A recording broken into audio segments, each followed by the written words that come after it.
12 years. That's what the evening was about. A dozen years of promises, fights, victories, dinners, silences, mornings half filled with coffee and half lost in regret. 12 years of being Mr. and Mrs. Rowe. And I thought, naively, that tonight would mark a kind of quiet triumph. We had made it. Maybe not flawlessly, but we had endured. That had to count for something. Clarissa had picked Voluto. Said she wanted elegance. Said she wanted to make this anniversary memorable. The restaurant sat like a jewel above the city, windows curved to show the skyline in cinematic panorama, the chandeliers above us glittering like glass constellations. She loved places like this, loved being seen in them more. And she wore red, of course. Always red. Her statement color. The same shade she wore the night we met. But tonight, it didn't feel like a callback. It felt like a warning flare. She laughed too easily. Toasted too early. She leaned in too close to my ear when she clinked her glass and said, "To 12 golden years, my love." But her eyes, they didn't match her voice. They didn't match the heat of her wine or the warmth of her hand resting on mine. They were somewhere else. Cold. Calculating. I pushed the thought aside, as one learns to do in marriage. You edit your own instincts. You tell yourself not to overthink, not to ruin a good moment. We were surrounded by family, my sister Marlene, her cousin Jared, our mutual friends from college. Everyone smiling, eating, laughing in the golden glow of money well spent and love well rehearsed. I wore the navy blue suit Clarissa bought me last Christmas. It fit too well now. I had lost weight without realizing it. Stress has a way of doing that quietly, like an eraser taking away bits of you. Clarissa was radiant in red. Her lipstick matched the wine in her glass. Her fingers danced when she talked, commanding attention the way a conductor pulls music from an orchestra. Everyone looked at her. Everyone always did. I used to admire that. Tonight, it felt like I was watching a performance I'd been excluded from. I stood up midway through the entrées, murmured something about the restroom. She barely acknowledged it, just offered a casual nod and turned back to Jared, who was telling a story too animated for my taste. Clarissa laughed too loud. That laugh. It had a jagged edge tonight, like a spoon clinking the wrong way against porcelain. I walked down the hallway leading to the restrooms, past the bar, the wine cellar display, and a couple whispering intensely in the shadows. The hallway itself was dim, almost atmospheric, and carried the scent of citrus and marble polish. A signature smell, I guessed. Everything about this place was curated. Everything, except what happened next. I was almost at the restroom door when I heard it. "Excuse me." "Sir." A voice, soft but urgent. I turned, expecting maybe a forgotten wallet or someone who mistook me for a valet. But it was one of the waitresses. Young, maybe early 20s. Her name tag read Aisha. She looked nervous, eyes darting toward the dining room before landing back on me. "Yes," I said, trying to be polite, though confusion made it come out flat. She stepped closer, voice low. "I know this is strange, but are you Mr. Rowe?" I hesitated, suddenly aware of the pulse in my ears. "Yes." She glanced around again and then said something I'll never forget. "I just saw your wife put something in your drink." For a full second, I thought I misheard her. "I'm sorry. I saw her drop something into your wine glass. Just a little something. I thought it was a joke, or some kind of anniversary thing. But the way she did it, it wasn't right." She looked around first. Checked to make sure no one was watching. I wasn't going to say anything, but I've seen her here before. A few times. Always with the same man. Not you. I stared at her. The hallway seemed to grow colder. "You're sure?" She nodded, trembling a little. I wouldn't lie about something like this. My mind went blank and then flooded all at once. My stomach turned. 1,000 thoughts came crashing, disbelief, anger, denial, but none of them showed on my face. "Not yet. Thank you," I said carefully. "I appreciate your concern." My voice was steady. I was grateful for that. Years of business meetings had trained me to keep my tone even while fires raged inside. She looked relieved I hadn't dismissed her. "I can get someone." "No. It's okay. I've got it." I turned and walked into the restroom, locked the stall, and stood there gripping the metal walls like I was keeping the world upright. Clarissa, my wife, my partner of 12 years, dropped something in my drink. Something enough to alarm a stranger. Something she didn't want seen. I splashed cold water on my face until my skin stung. Then I looked at myself in the mirror. My reflection looked composed, but my eyes were beginning to see clearly for the first time in a long while. When I returned to the table, I didn't confront her. I didn't panic. I smiled, sat down. Clarissa turned to me with that practiced grin. Everything okay? Perfect, I replied. And I meant it. Because now I had a plan.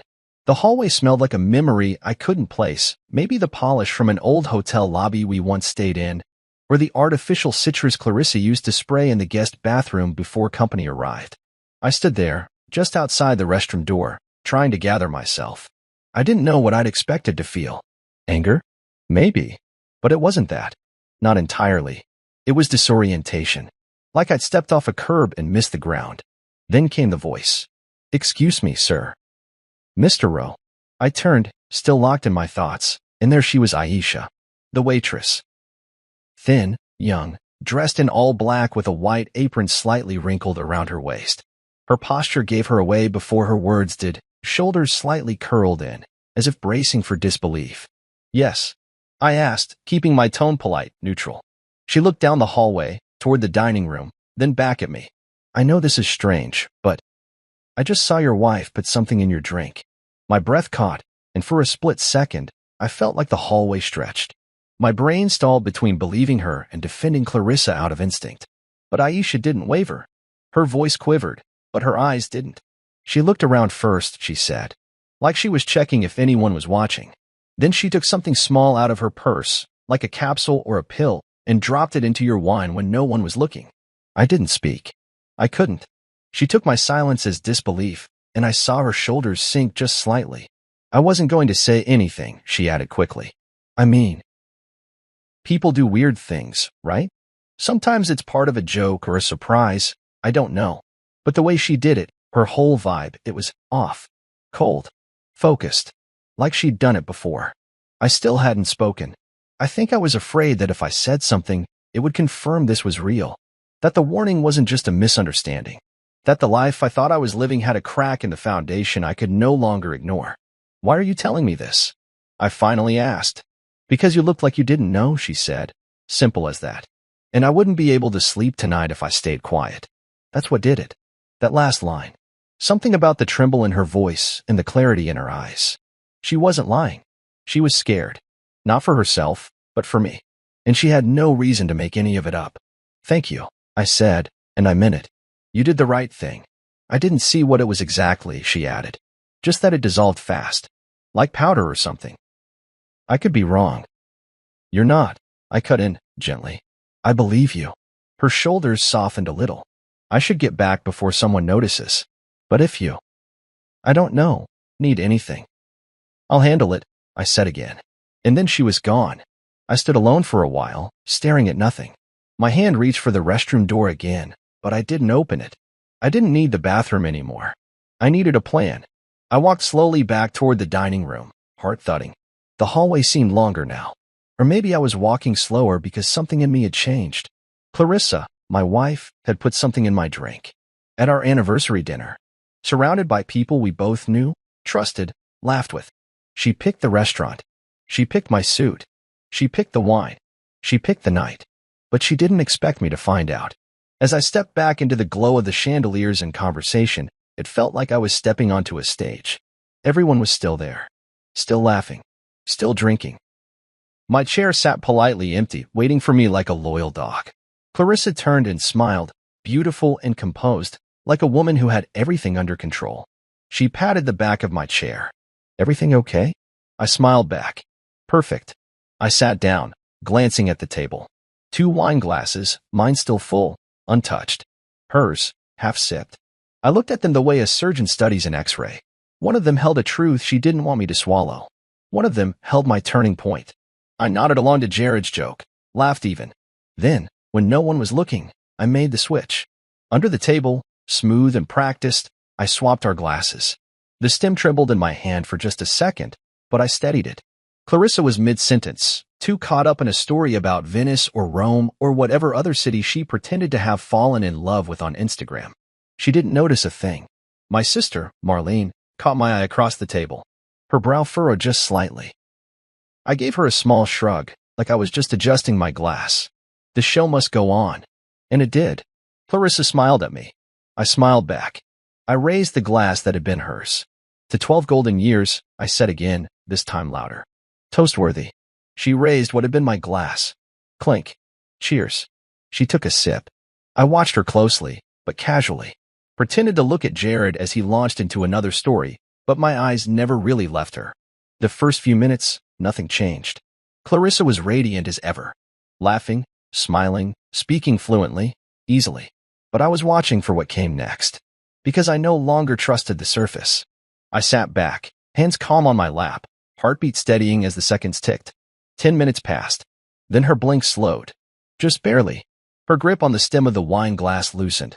Not enough to drop it, but enough that I noticed. Her face twitched in a way that didn't belong. And I knew. It wasn't in my glass anymore. It was in hers. And whatever she meant for me was now working its way through her own veins. The moment I made the switch, time seemed to crawl. It was a simple motion, really. One hand brought my glass toward me, the other slid hers into its place. No grand gesture. No clinking or sloshing. Just a smooth, deliberate act that wouldn't draw attention unless someone was already suspicious. But even then, it would just look like a distracted man correcting the position of his drink. Nothing more. The perfect lie, hidden in plain sight. Everyone at the table was lost in chatter. Jared was still mid-story, something about a business trip to Milan that no one asked about. Clarissa had leaned slightly into his direction, her laugh syrupy and light, her body angled just enough to seem engaged. And yet, she threw me a glance. Just one.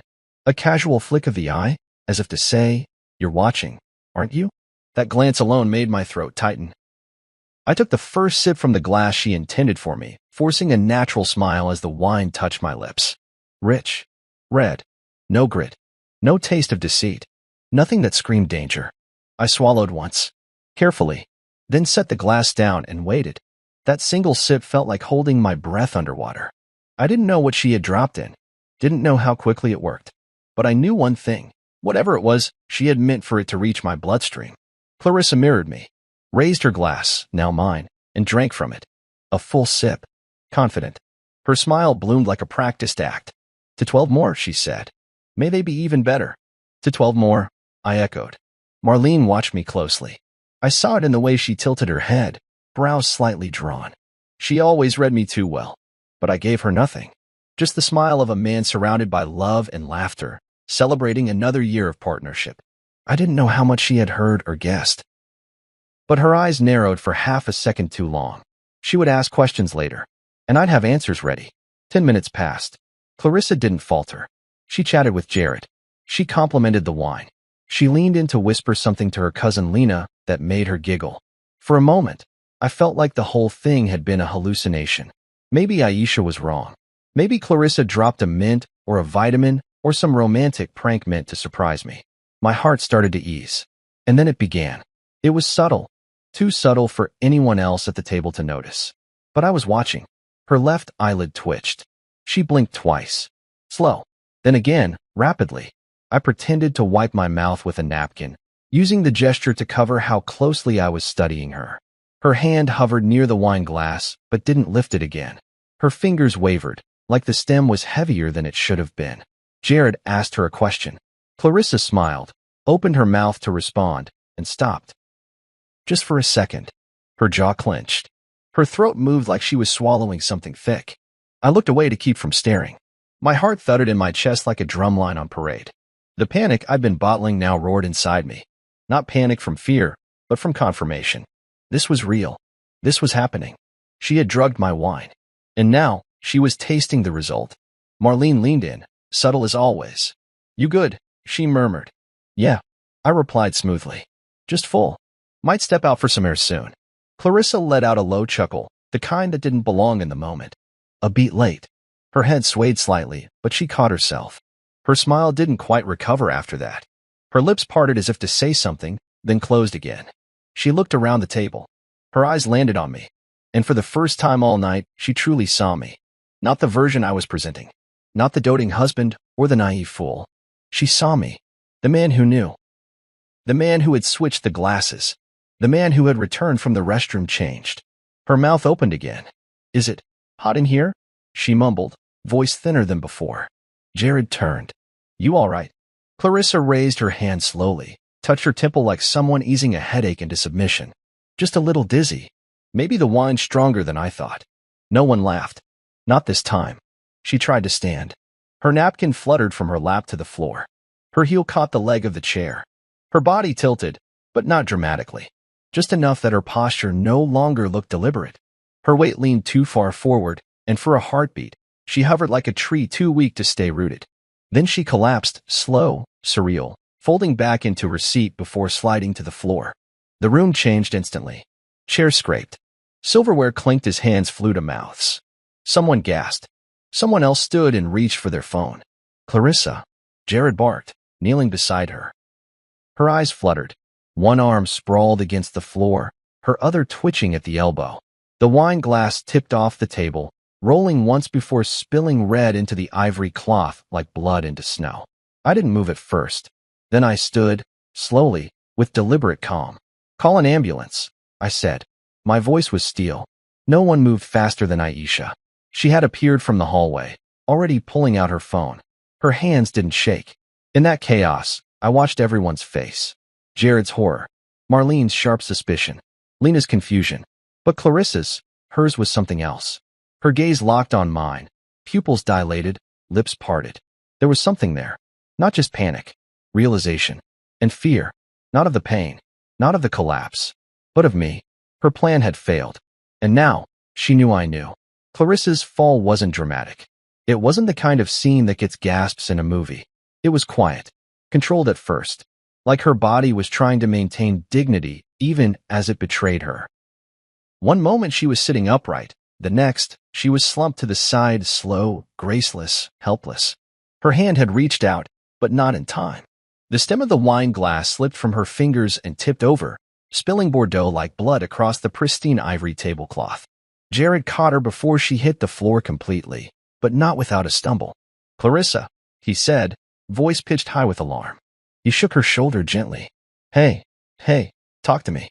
My sister Marlene stood up abruptly, knocking her chair back. What's happening? She asked no one and everyone all at once. Clarissa tried to speak. Her lips parted, and her throat moved, but the words never arrived. Her eyes fluttered.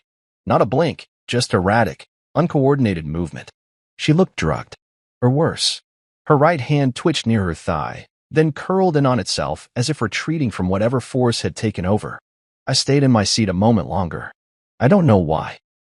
Maybe I wanted to see how everyone else would react. Maybe I wanted to be the last to rush in, just to mark the distance between who I had been before and who I was now. She said she felt hot, I offered calmly. Just before she collapsed. That was technically true. She was fine a minute ago, Jared said, still crouched beside her. His face looked pale under the chandeliers. She was laughing. Toasting. Yes, I said. She was. I stood then. Slowly. Not with urgency, but with control. The table was in full disarray now. Chairs pushed back. Utensils knocked sideways. The red stain on the tablecloth spreading like a shadow. Clarissa groaned faintly. Her head lolled against Jared's arm. Her eyes blinked, unfocused. Then, for a second, they found mine. And held. That look, it froze something inside me. It wasn't a plea for help. It wasn't even surprise. It was closer to comprehension. Like she knew exactly what had gone wrong. Like she knew she'd failed. I crouched beside her, opposite Jared. Clarissa, I said gently, taking her limp hand. It felt warm and clammy. Can you hear me? No response. Someone call an ambulance, Marlene said, her voice sharp now. Now. I'm on it. Aisha yelled as she sprinted from the hallway, already on her phone. Good girl, I thought. Clarissa's head turned slightly at Aisha's voice, a flicker of something passing through her glazed expression, fear, maybe, or recognition. Did she realize that Aisha had seen her? That Aisha might have been the thread that unraveled this entire night? I kept holding her hand. Part of me hated her in that moment. Part of me still loved her. But mostly, I just stared at her and waited to see if the poison would speak louder than her lies. The restaurant staff rushed in next. One of the managers knelt beside me and asked a series of questions. Was she diabetic? Allergic to anything? Had she had medication with the wine? I answered what I could. Jared answered the rest. His voice was too frantic, too familiar. I filed that away for later. She's breathing, someone said. Pulse is there, but weak. I nodded, lips pressed together. My hand never left hers. I wanted her to feel that. I wanted her to feel me there, watching, knowing, holding her through the very storm she'd planned for me. The ambulance arrived in what must have been 10 minutes but felt like 20. Flashing lights through the tall windows, medics rushing in with quiet efficiency. They rolled her gently onto a stretcher. She groaned again, tried to speak, but her words came out slurred, almost unintelligible. I followed them out the door, one step behind. Not the grieving husband. Not the panicked partner. Just a man walking beside a mystery that had begun to crack open. I could hear the whispers behind me as we passed tables of stunned diners. Some recognized us. Some just stared. I didn't care. At the curb, the medic asked, "Are you riding with her?" I hesitated. "No," I said. "I'll follow behind." He nodded and climbed in. The doors shut. The siren stayed off, but the lights spun red against the pavement. And just like that, Clarissa was gone, swept away into the night by professionals who had no idea they were treating a woman who had tried to erase her husband over appetizers and wine. I turned and found Aisha standing behind me on the sidewalk, arms wrapped tightly around herself. "Thank you," I said. She looked like she wanted to disappear. I didn't know what else to do. "You did exactly what you were supposed to." Her eyes searched mine. "Are you okay?" I didn't know how to answer that. "I will be." Then I got into my car, sat in the driver's seat, and stared at the steering wheel. My hands were shaking now. Not violently, but enough. Enough to remind me I wasn't invincible. That this night had veered into something too surreal to grasp. The engine purred as I started the car. I pulled out slowly, following the red and blue strobe ahead. Clarissa had made her move. Now it was my turn. Hospitals have their own kind of silence. Not peaceful, not restful, but a silence filled with the hum of fluorescent lights and the constant rhythm of machines keeping track of someone's failing body. I sat in the emergency room lobby, still wearing that wine-stained suit like it was a shell I couldn't step out of. My tie hung crooked. My hands, once steady, were now laced together, knuckles pale. Everything smelled like antiseptic and old coffee. Too clean to be comforting. Clarissa was in the back. Unconscious. Stable, they said. The nurse at the desk had assured me 3 times that she was being monitored. Vitals were holding. Whatever she'd ingested hadn't killed her. Yet, I couldn't stop replaying it all in my head. The clink of the glass. The moment her eyes locked onto mine before she fell. The way she hadn't asked me for help, hadn't reached toward me. It wasn't panic. It was recognition. And underneath it, maybe something uglier. Maybe she knew the drink she'd laced had found its way back to her. Marlene had followed me here and now paced the waiting room like a restless shadow. Her heels clicked with purpose on the tile floor. "You haven't said anything," she murmured. "Not really. I'm thinking." "About what?" I didn't look at her. "What happens next?" Aisha had called in a report. The restaurant had handed over security footage. But it was all still noise in my head. I needed something solid. Something that couldn't be twisted. "Do you still believe it was her?" Marlene asked, stopping in front of me. "That she did something to your drink?" "She didn't deny it," I said quietly. "She didn't have the chance." Marlene didn't speak after that. She just sank into the chair next to me. We waited. Eventually, a woman in plain clothes and a badge stepped into the room. Detective Rosario. Late 40s, probably. Sharp eyes. No-nonsense voice. She scanned the room, spotted me, and walked over. "Mr. Rowe?" "Yes. Can we speak privately?" Marlene stood. "I'm his sister." Rosario gave her a nod, then looked at me again. "What you share now could factor into an open investigation. You understand?" "I do." She led me down a hallway into a side consultation room. Bare walls, a whiteboard with nothing on it, and 2 plastic chairs that didn't belong in any place claiming to be humane. I sat. "We ran toxicology," she began, flipping open a slim black notebook. "Your wife ingested a moderate dose of something called benzoprex. Know what that is?" "No." "It's not common. It's used in some research trials to paralyze the voluntary muscles temporarily. Doesn't kill. But depending on how it's mixed or consumed, it can cause significant loss of motor control, slurred speech, confusion, collapse." I said nothing. She studied me. "You didn't drink your wine?" "No." "Why?" I inhaled, then let the breath go slow. "A waitress, Aisha," she pulled me aside on the way to the restroom. "Told me she saw Clarissa put something in my glass. Said it looked like powder." That she hesitated. That she'd seen Clarissa there before, with another man. Rosario blinked. "You're saying she tried to poison you?" "I'm saying she didn't expect to be seen." "And you, what?" "Switch the glasses." I nodded. "Yes. You realize how this sounds, right?" I do. There was a pause. Rosario jotted something down. The waitress has given a statement. Restaurant is cooperating. Footage is being reviewed. If there's evidence to back this up, Mr. Rowe, this becomes a criminal matter. I understand. She leaned forward. You're lucky. If you drank that glass. I know. I cut in. I wouldn't be sitting here. She sat back, lips tight. We'll run forensics on the glass and bottle. The lab's already notified. We'll need your official statement, possibly a deposition. You prepared for that? Yes. Rosario nodded slowly, closed her notebook. You've been calm through all this. I met her eyes. Because panic comes later. She stared at me for a second longer, then stood. We'll be in touch. When I stepped back into the waiting room, Marlene rose. Well, they're investigating. It's not a joke anymore. She nodded. What now? I go home. You're not staying? She won't wake up until morning, and even then, what would I say to her? You'd ask her why, Marlene said. But I didn't need to. I already knew. I left the hospital just past midnight. The parking lot was mostly empty, lit by orange street lights that made everything look more fragile than it was. I climbed into the driver's seat, gripped the wheel again, and sat in the dark for a long time. The inside of the car was silent. No music, no talk radio, just my breathing and the soft tick of the cooling engine. What would drive someone to drug their own husband? Hate? Desperation? Greed? Maybe all of it. Maybe more. But I wasn't done yet. I wasn't going to sit back and let this become another mystery people whispered about. I was going to dig until the floorboards of our marriage gave way and showed me exactly what Clarissa had been hiding. The next morning, I would wake up and start searching. And I had a feeling I wouldn't have to look far. The next morning felt foreign, like I'd woken up in a body I hadn't earned. I didn't sleep. I laid on top of the covers, still in the same suit, the smell of wine and hospital antiseptic clinging to me like a second skin. I watched the ceiling slowly shift from black to gray to that pale blue that only comes when the sun rises reluctantly. Clarissa wasn't beside me. For the first time in 12 years, I didn't have to pretend not to feel that. When I finally moved, it wasn't dramatic. No slamming doors, no pacing. I just stood, stripped off the ruined clothes, and showered like I was washing someone else's skin. The hot water helped, but not much. What I needed now wasn't comfort. It was clarity. I dried off, dressed in something plain, and went straight to our shared home office. Clarissa never let me into her side of it. She claimed it was her sanctuary.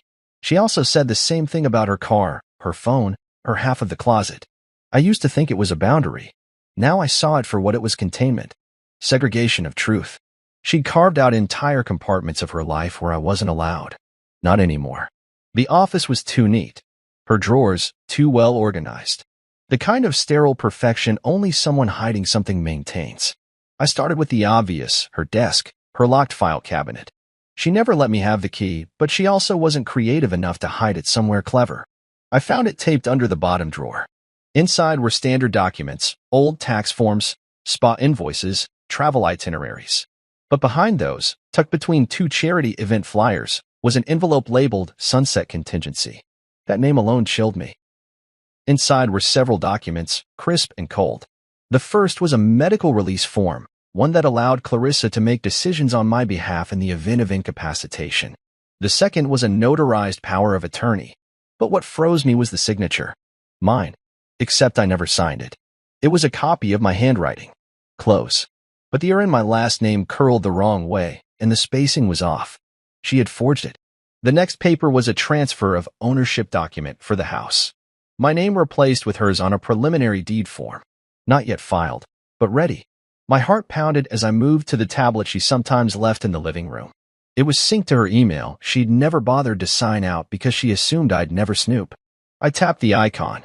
No password. Her inbox opened like a trapdoor. I searched for Sunset. Only one result. A chain of emails between her and someone named Anika West. At first glance, they looked professional. But the tone was too casual. Too familiar. Clarissa, he thinks this year is about renewal. It's really about conclusion. Anika, the account is almost ready. Once the transfer is in, we'll use the POA. Just need the final trigger. Clarissa, he's getting slower. I'll time it with the anniversary. Keeps the story clean. I stopped breathing. Final trigger? Account transfer? She wasn't planning to leave me. She was planning to remove me. Financially. Legally. Quietly. There was another message, this time to Jared. Clarissa, don't reach out for 72 hours unless it's done. We need distance. You know how this works. Done. Distance. 72 hours. That smug cousin, the one making jokes at dinner, had known. Had helped. I felt the heat rise in my chest, behind my eyes, boiling into rage that I had to keep sealed for now. I clicked on the profile picture beside Anika's name. A professional headshot popped up. Blonde. Mid-40s. Cold smile. Financial consultant. I looked her up on my phone. She had a company registered out of Belize. Offshore financial services, asset protection, wealth migration. The kind of woman you hire when you don't just want to start over, you want to erase someone else to do it. Clarissa had been working with her for months. She had moved money into an account I didn't know existed. She had forged signatures, drawn up contingency documents, coordinated with Jared. And the plan was simple. Poison me just enough to trigger legal guardianship. Claim mental breakdown or illness. File the documents. Transfer the assets. Disappear. Not a divorce. An execution in slow motion. I stood up from the desk and looked around our house, no, my house, with new eyes. The kitchen we renovated together. The couch she picked out. The wedding photos still hanging on the wall. A life she curated while riding my exit behind my back. I wasn't broken. I wasn't devastated. I was done. I copied every document. Printed them. Forwarded the emails to myself and backed them up to a secure drive. I called Thomas, my lawyer. Told him to meet me in an hour. He didn't ask questions. Because this wasn't going to be emotional. It was going to be strategic. Just like her. When I left the house that morning, I didn't slam the door. I didn't look back. I had everything I needed. The truth. Evidence.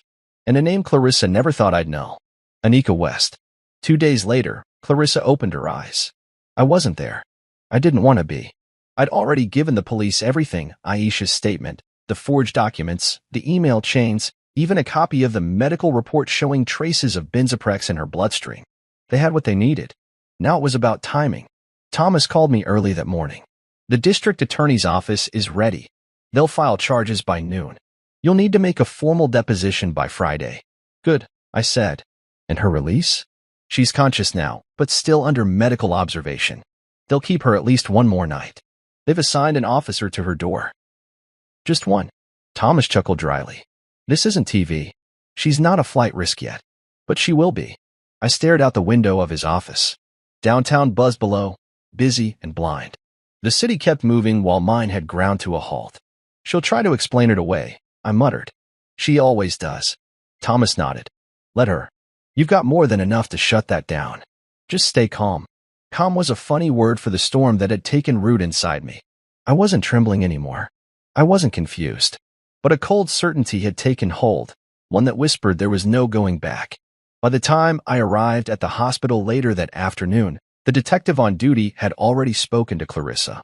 I stood outside her room for a long moment, watching through the small glass panel in the door. She sat up in bed, for in her arm, hair pulled back. No makeup. No red dress. Just a pale blue gown and eyes that scanned the ceiling like it owed her something. I pushed the door open slowly. She looked up and smiled. That was the first red flag. Hey, she said, voice scratchy but light. They said you might stop by. They? I asked. Your legal team or your co-conspirators? Her smile thinned. You're angry. I get it. I stepped inside, shut the door behind me. No, Clarissa. Angry is what I felt before I found forged documents with my signature on them. Before I learned you planned this for months. She tilted her head, wounded like always. I don't know what you think you saw. You drugged me, I said, flatly. You put benzoprex in my wine. You looked around to make sure no one saw. Unfortunately for you, someone did. She paused. The waitress. I didn't blink. Her name is Aisha. And she saved my life. Clarissa looked away. For a second, I thought I saw the truth crack through her polished mask. But then she shook her head and tried to laugh. Look, I'll admit, things got complicated. Jared and I, we were just trying to scare you. Shake you up a little. Is that the defense you're going with? I asked, stepping closer. That attempted poisoning was a shake-up? That the forged power of attorney, the offshore account with Anika West, and the emails planning my incapacitation were just an elaborate prank? Her face froze. You saw the emails. All of them. She sank back slightly into the bed, but her voice turned cold. You always underestimated me. I didn't, I replied. I just trusted you. She flinched. I leaned against the windowsill, arms crossed. You were going to put me away. Use the power of attorney to claim I wasn't well. Move the assets. Liquidate everything. And vanish. Her lips parted, but no words came out. I thought we were partners, I said, quieter now. Even when we were drifting. Even when we barely spoke.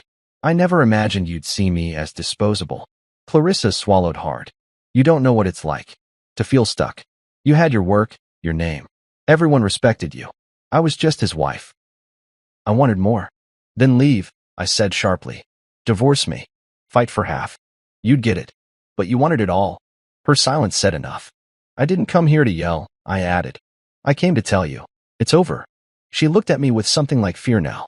You're pressing charges. I'm not, I corrected. The state is. Attempted poisoning. Fraud. Criminal conspiracy. You'll be arraigned after you're discharged. Tears welled up in her eyes, probably the first honest reaction I'd seen from her in years. Jared's gone, she whispered. As soon as he heard, he stopped answering. I nodded. Cowards scatter when the light comes on. She looked so small then. So defeated. But I didn't feel satisfaction. I didn't feel revenge. I felt nothing. Which scared me more. I stood, straightened my coat, and headed for the door. Wait, she said. I turned. Do you hate me? She asked, voice fragile. I met her gaze, long and hard. No, I said. But I see you now. And with that, I left. Outside, the detective met me with a clipboard and a quiet nod. She'll be booked upon release. You did well. I just survived, I replied. He shrugged. That's more than most. By the time I got home, the sun was setting in strips of orange and violet. I stood in the kitchen, the quiet almost sacred. The kind of peace you only earn when truth finally speaks louder than illusion. The marriage was dead, but I wasn't. And now the rest of my life could begin. You don't really understand what the word scandal means until your name is printed under it in bold font. Until your inbox floods with subject lines that start with, "Are you okay?" but end with links to gossip blogs. Until people who barely spoke to you at barbecues now forward you screenshots of headlines like CEO poison plot, wife's wine plan backfires. I sat in my apartment, the one I moved into the day after Clarissa's arrest, and stared at the image they used for the article. A photo from our 10th anniversary. I had my hand on her back. She was laughing. We looked in love. People don't realize how betrayal has a face. A snapshot. A date and time. A paper trail. The article didn't get everything right. Some called it an accident. Others spun it as a botched anniversary surprise. One column suggested we were both in on it, trying to stage a viral publicity stunt for a brand I hadn't touched in 2 years. But the truth didn't need their edits. The truth had weight now. Legal weight. Paperwork and poison. Clarissa's name was redacted in some early reports, but by day 3, the dam broke. Her mugshot went public. She still had on the hospital gown, her hair pulled back in a way that made her look far more fragile than I remembered. My inbox was a war zone. Clients. Family. Reporters. College friends who hadn't spoken to me in a decade. I ignored them all. Let the silence do what words couldn't. I didn't post a statement. I didn't defend her or myself. I just logged off. I made one phone call. To Marlene. Still breathing? She asked when she picked up. Barely, I said. You see the news? Everyone has. Even Mom asked if you needed a priest. I chuckled once, short and tired. I don't need a priest. I need time. Well, you've got me. And I'm outside with groceries. I stood, walked to the door, and opened it. There she was, big sunglasses, oversized hoodie, and 3 bags of groceries that she dropped dramatically onto the kitchen counter. Thought you could use food that isn't microwaved, she said, already unpacking. And some silence that doesn't echo. I don't know how to be in this place yet, I admitted, leaning against the counter. It's clean. It's quiet. But it's not home. It will be, she said, placing eggs in the fridge. Eventually. She didn't ask me how I was feeling.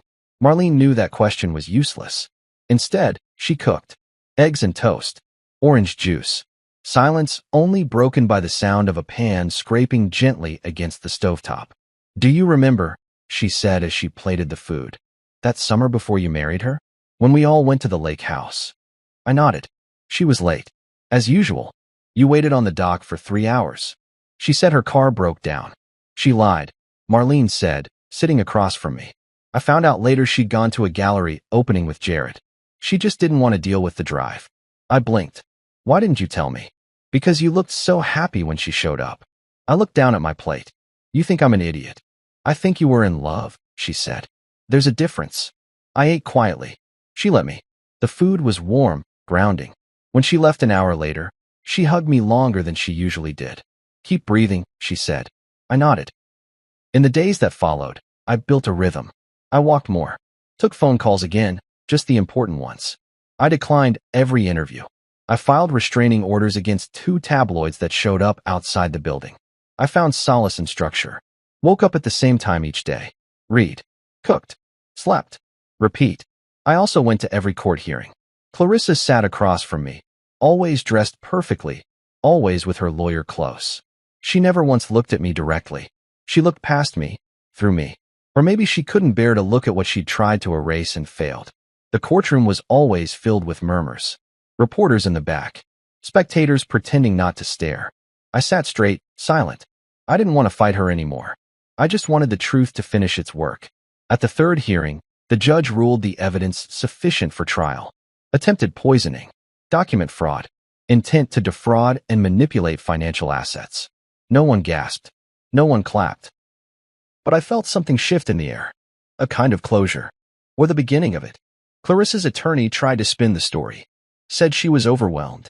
That she feared I was emotionally distant and tried to shake me into seeing her again. No mention of Anika. No mention of Jared. Just theatrics. But I didn't need to respond. The facts stood taller than either of us. After the hearing, I stepped outside the courthouse and into the winter air.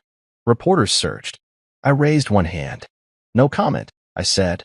But thank you for respecting my space. They didn't respect it, but they wrote it down.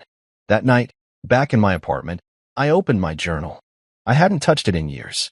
The first entry was dated 2013, the year we got married. I flipped past pages of hopes, frustrations, goals. Then I found the blank one and started writing again. She tried to end me, I wrote. But I'm still here. And I'm finally mine again. It was a Thursday morning when I found the envelope. No return address. No markings. Just my name in delicate handwriting I didn't recognize at first. It had been slid under the door, old school. No text. No email. No signature on a package app. Just paper and quiet intention. I picked it up, heart slowing the way it does when you know something matters before you even open it.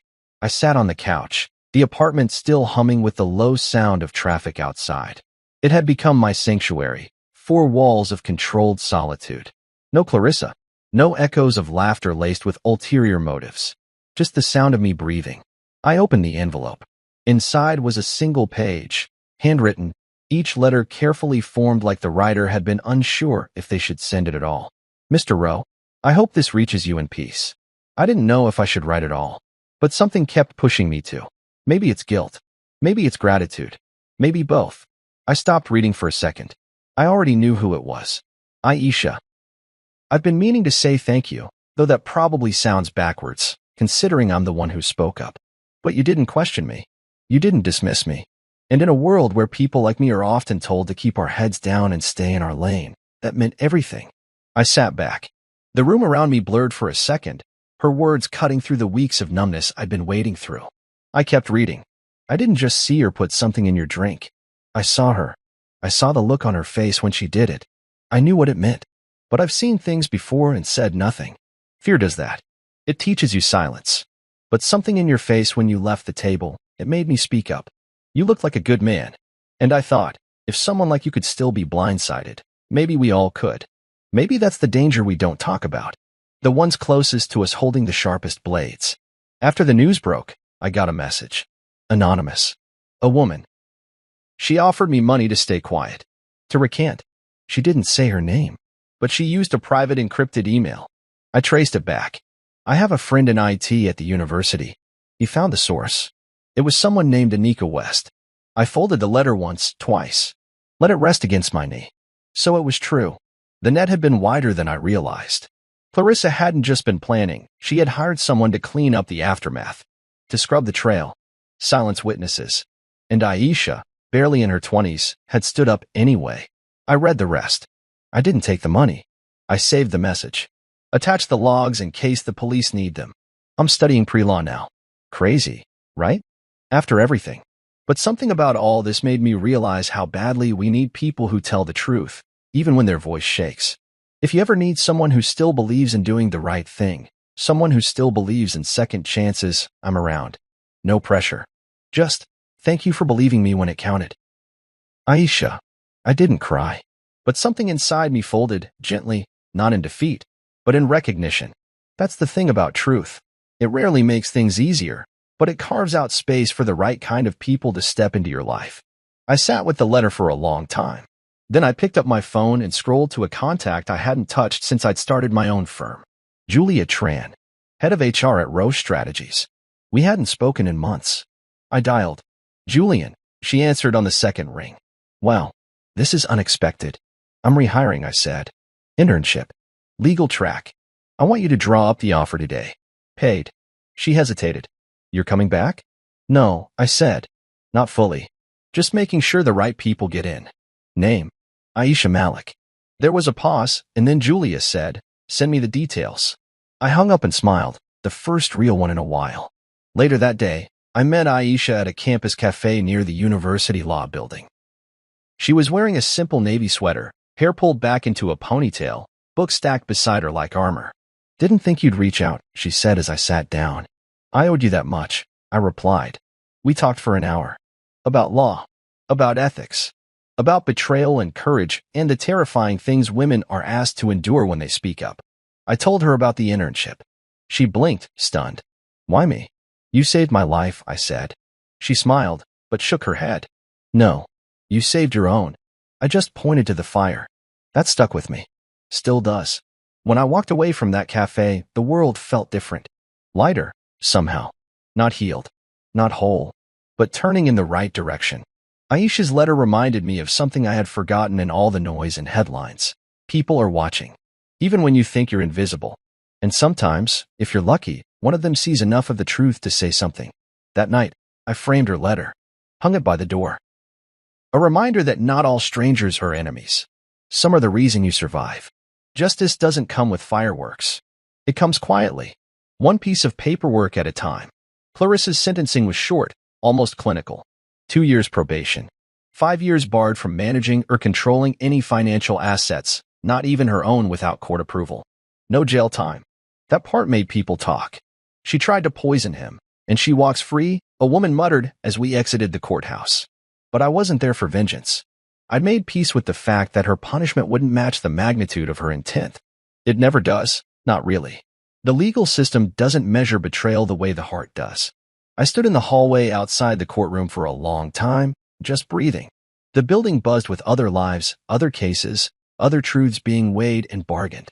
Clarissa walked by with her lawyer, dressed in gray, her expression unreadable. She didn't look at me. I didn't expect her to. We'd passed the point of confrontation. Now we were just two people tethered by the remains of a story neither of us could rewrite. When I left the courthouse, I didn't go back to the apartment. I went to my office. Roche Strategies. It had been running on autopilot for months, thanks to my interim board and Julia's unshakable oversight. But now, with the air cleared, I wanted to walk the halls again, not just as a man who survived, but as a man who had decided to rebuild. The receptionist, new, young, nervous, stood quickly when I walked in. Mr. Rowe. Julian, I corrected. It's just Julian now. She smiled awkwardly and nodded. I walked past her and took the elevator to the 6th floor. My office door was closed. That used to bother me. Now, I was grateful for the boundaries. I stepped inside and stood for a moment, taking it all in. My desk. My books. The old photo of me and Clarissa on the shelf. I reached for it, paused, and turned it face down. Then I sat. And I started writing again. Not code. Not memos. But ideas. I had always wanted the firm to be more than just numbers and strategies. Now I had reason to expand. I launched a fund that week, the Aisha Initiative, a scholarship and mentorship program for young women studying law, especially those who showed courage under pressure. When I called her to tell her, Aisha cried. You didn't have to do that, she said between breaths. I did, I replied, because someone like you shouldn't have to be brave alone. The press latched onto it quickly. From poison to purpose, one headline read. I didn't care for the dramatics, but I appreciated the shift in tone. The story was changing now. Not just a man betrayed, but a man who chose to rise. I spoke at events. Quiet ones. I didn't want to be a symbol, I just wanted to be a voice. I talked about trust, about silence, about how betrayal often wears a familiar face. I told rooms full of strangers that the people you share a bed with can sometimes be the same ones holding the knife. The funny thing is, people didn't flinch when I said it. They nodded. Because deep down, we all know someone like that. I moved out of the apartment 6 months later. Bought a house across the river. Smaller. Simpler. Walls painted in soft earth tones. A kitchen with just enough space for me and maybe, one day, someone else. I didn't hang many photos. I didn't need reminders anymore. Just peace. Clarissa never reached out. Not after sentencing. Not after the article stopped. And Jared? He vanished completely. Rumor had it he left the country. I didn't care. I had let that chapter close. Marlene came over every Sunday. She brought groceries, and I cooked. We never talked about Clarissa. We didn't need to. Our silence was acknowledgement enough. One evening, she lifted her glass of wine and said, "You're different now." "How so?" I asked. "Quieter," she said. "But stronger. Like something broke and healed back smarter." I smiled. "That's what surviving does to you." "No," she corrected. "That's what choosing to live again does." I thought about that long after she left. About the difference between surviving and choosing to live. How easy it would have been to crawl into bitterness and build a home there. But I hadn't. I'd risen. Quietly. Deliberately. Without noise, but with purpose. And that, I decided, was my victory. People ask me now if I still believe in love. I do. But I believe in self-trust more. I believe in reading the silences between people. In watching the small things. How someone closes a door. How they react when you're not looking.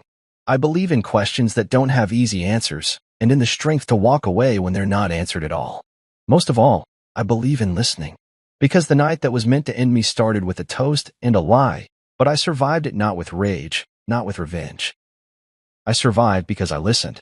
Because I paid attention. And sometimes, that's all it takes to rewrite the ending.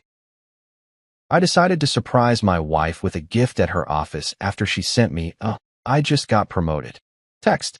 And when I entered her office, one of my wife's co-workers smirked. "Your wife is inside with the CEO," thanking him for the promotion.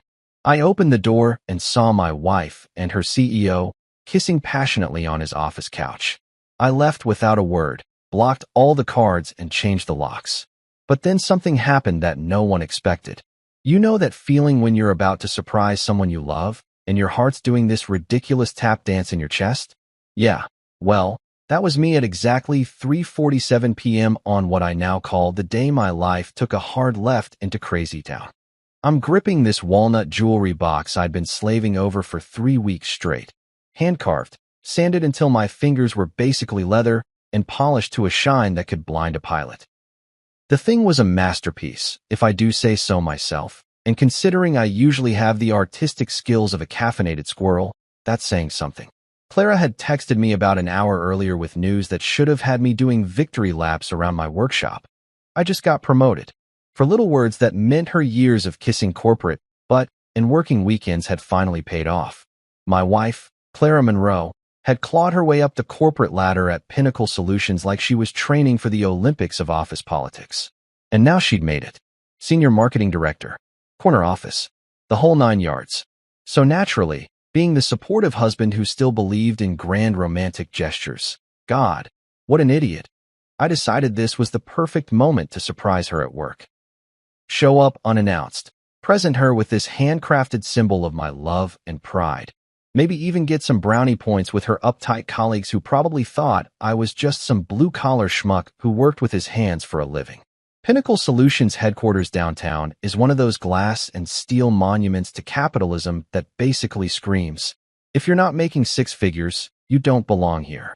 The kind of building where even the doormen look like they went to Harvard.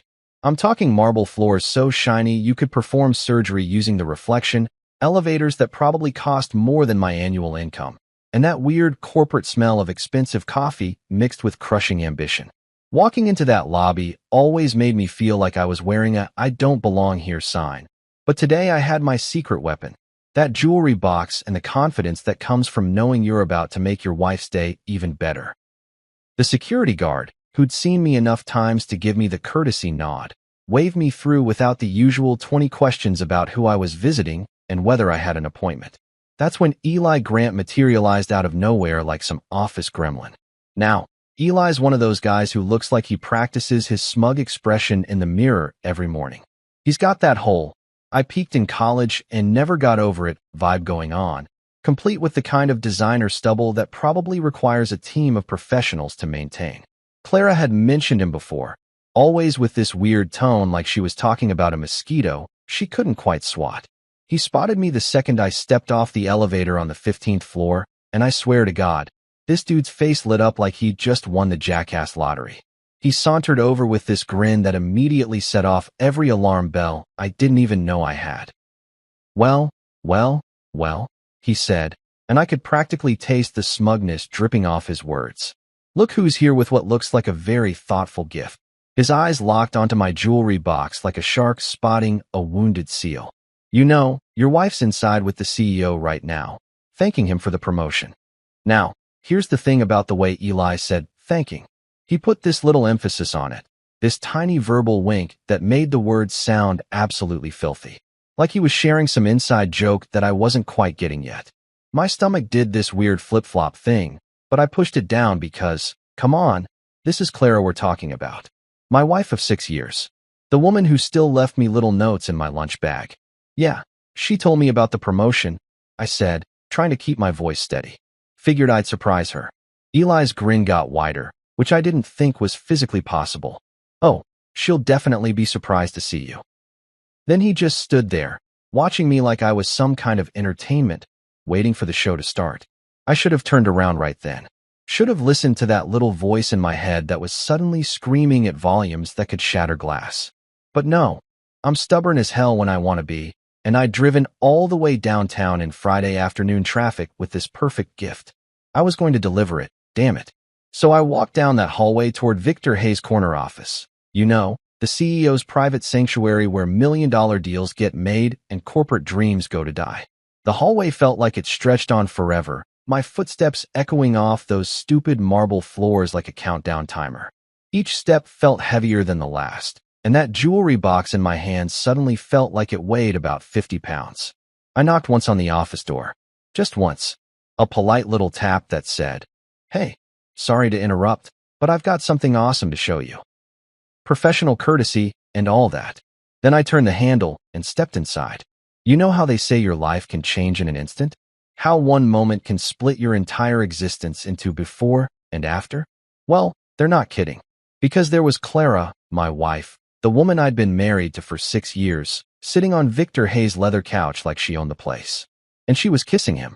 Not some innocent peck on the cheek or accidental brush of lips. I'm talking full contact, hands in hair, get a room, level kissing. Like they were the only two people in the world, and someone had just told them the world was ending in 5 minutes.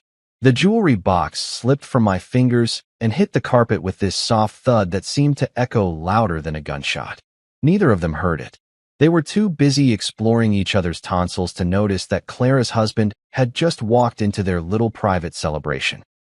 I stood there for exactly 3 seconds. I know because I counted them later, replaying the moment over and over in my head like some kind of masochistic highlight reel. 3 seconds of watching my marriage implode in real time. 3 seconds of feeling like someone had just ripped my chest open and showed me that my heart was actually made of tissue paper. Then I did the only thing that made sense in that moment. I turned around and walked away. No dramatic confrontation. No shouting match about betrayal and broken vows. No throwing that jewelry box at Victor's smug face, though God knows I wanted to. I just picked up my gift, turned on my heel, and walked out of that office like I was sleepwalking. The elevator ride down felt like falling through space. 15 floors of complete numbness. Watching those little numbers tick down while my brain tried to process what I'd just witnessed. The lobby, the security guard's wave, the revolving door, all of it felt like I was watching someone else's life through a fog. And then I was standing on the sidewalk, surrounded by the usual downtown chaos of car horns and rushed conversations and the smell of hot dog vendors, feeling like I'd just been pushed off a cliff and was still waiting to hit the ground. The jewelry box was still in my hand, This beautiful symbol of love and commitment that now felt like evidence of just how stupid I'd been. That's when it hit me. My marriage wasn't just over. It had been over for a while, and I'd been the only one too blind to see it coming. The drive home was like being trapped in some weird autopilot nightmare where my hands knew exactly what to do, but my brain had basically checked out and gone fishing. I don't remember hitting a single red light, don't remember changing lanes, don't even remember starting the damn car. But somehow I ended up in my driveway, staring at the house that suddenly looked like it belonged to strangers. You know that thing your brain does when it's trying to protect you from completely losing your shit? Where it just keeps replaying the same awful moment over and over like a broken record stuck on the worst song ever written. Yeah, that was happening in high definition, surround sound, director's cut extended edition. Clara's lips on Victor's, her hands in his hair. The way she looked so completely comfortable, like this wasn't her first rodeo in his office. Like maybe this had been going on for a while, and I'd been walking around with a giant, clueless husband sign taped to my back. But here's the thing about shock. Eventually it wears off, and what's underneath isn't pretty. What's underneath is pure, concentrated rage mixed with a clarity so sharp it could cut glass. And suddenly, sitting in my driveway with that stupid jewelry box still mocking me from the passenger seat, I knew exactly what I needed to do. No confrontation. No dramatic speeches about betrayal and broken trust. No tearful arguments about how we could work through this if we just tried hard enough. Screw all that Lifetime movie bullshit. This was going to be surgical, clean, efficient. The kind of response that would make Sun Tzu proud. I walked into our house, my house, as it was about to become, and fired up my laptop. First stop, our joint checking account. The one where my paychecks had been automatically deposited for the past 6 years. The one Clara used for her little shopping sprees and fancy dinners with clients, who apparently included her CEO. Funny how those client dinners made so much more sense now. Balance, $47,382.15.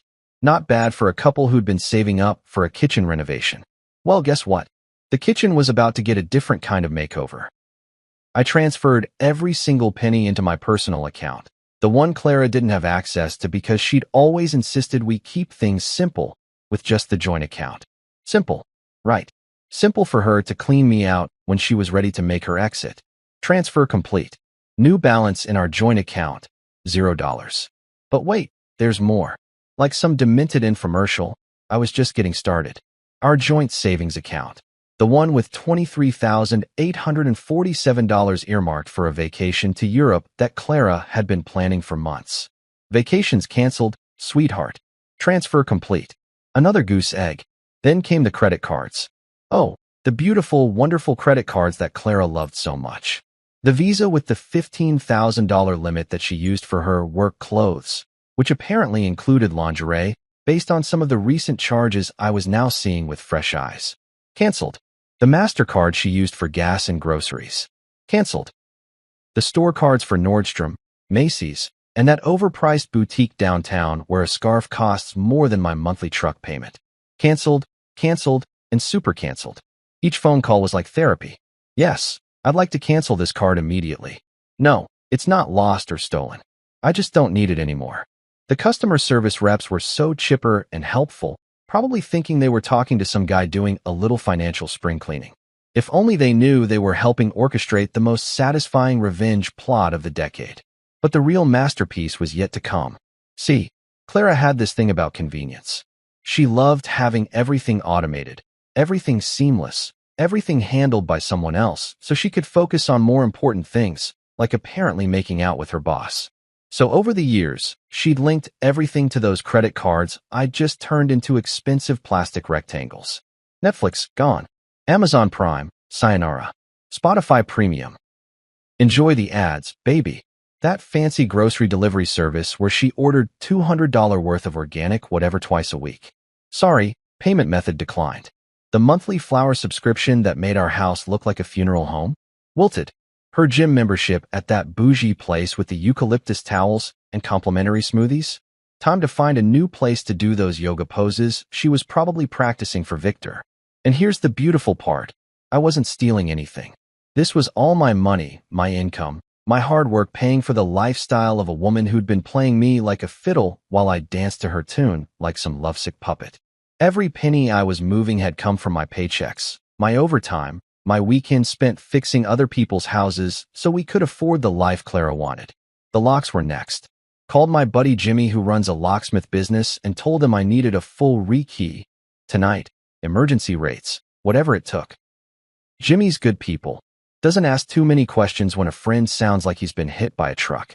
He showed up around 8 with his van full of hardware and his no-nonsense attitude. Locked yourself out? He asked, though something in his tone suggested he knew this wasn't about lost keys. Something like that, I said, watching him work his magic on the front door. Need to make sure only the right people can get in. Jimmy nodded like that made perfect sense and got to work. 20 minutes later, I had a shiny new set of keys, and Clara's old ones were about as useful as chocolate teapots. The house that had been our sanctuary was now my fortress. That's when it hit me that I couldn't actually stay there tonight. Not because I was afraid Clara would show up. Hell, let her try to get in with her old keys, but because every corner of this place was infected with memories I wasn't ready to deal with. The couch where we used to watch movies. The kitchen table where we'd planned our future. The bedroom where, well, let's just say I wasn't ready for that particular minefield. So I grabbed a duffel bag and threw in enough clothes for a few days, my toothbrush, and that damn jewelry box because I still couldn't figure out what to do with it. Throwing it away felt like admitting defeat, but keeping it felt like torturing myself. Decisions for another day. Miles Carter's apartment was exactly 23 minutes away, and I knew he'd be home because Friday nights were sacred in Miles' world: pizza, beer, and whatever game was on TV. Miles and I had been friends since college. Back when we thought we had life figured out and the biggest decision we faced was whether to order pizza or Chinese food. Simpler times. I knocked on his door at 9:47 p.m., holding my duffel bag like some kind of domestic refugee. Miles took one look at my face and stepped aside without a word. No, what's wrong? No, are you okay?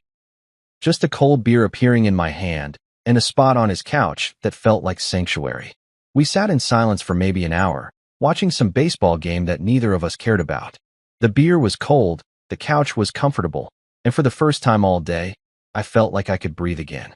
Miles didn't push for details, didn't offer advice, didn't try to fix anything.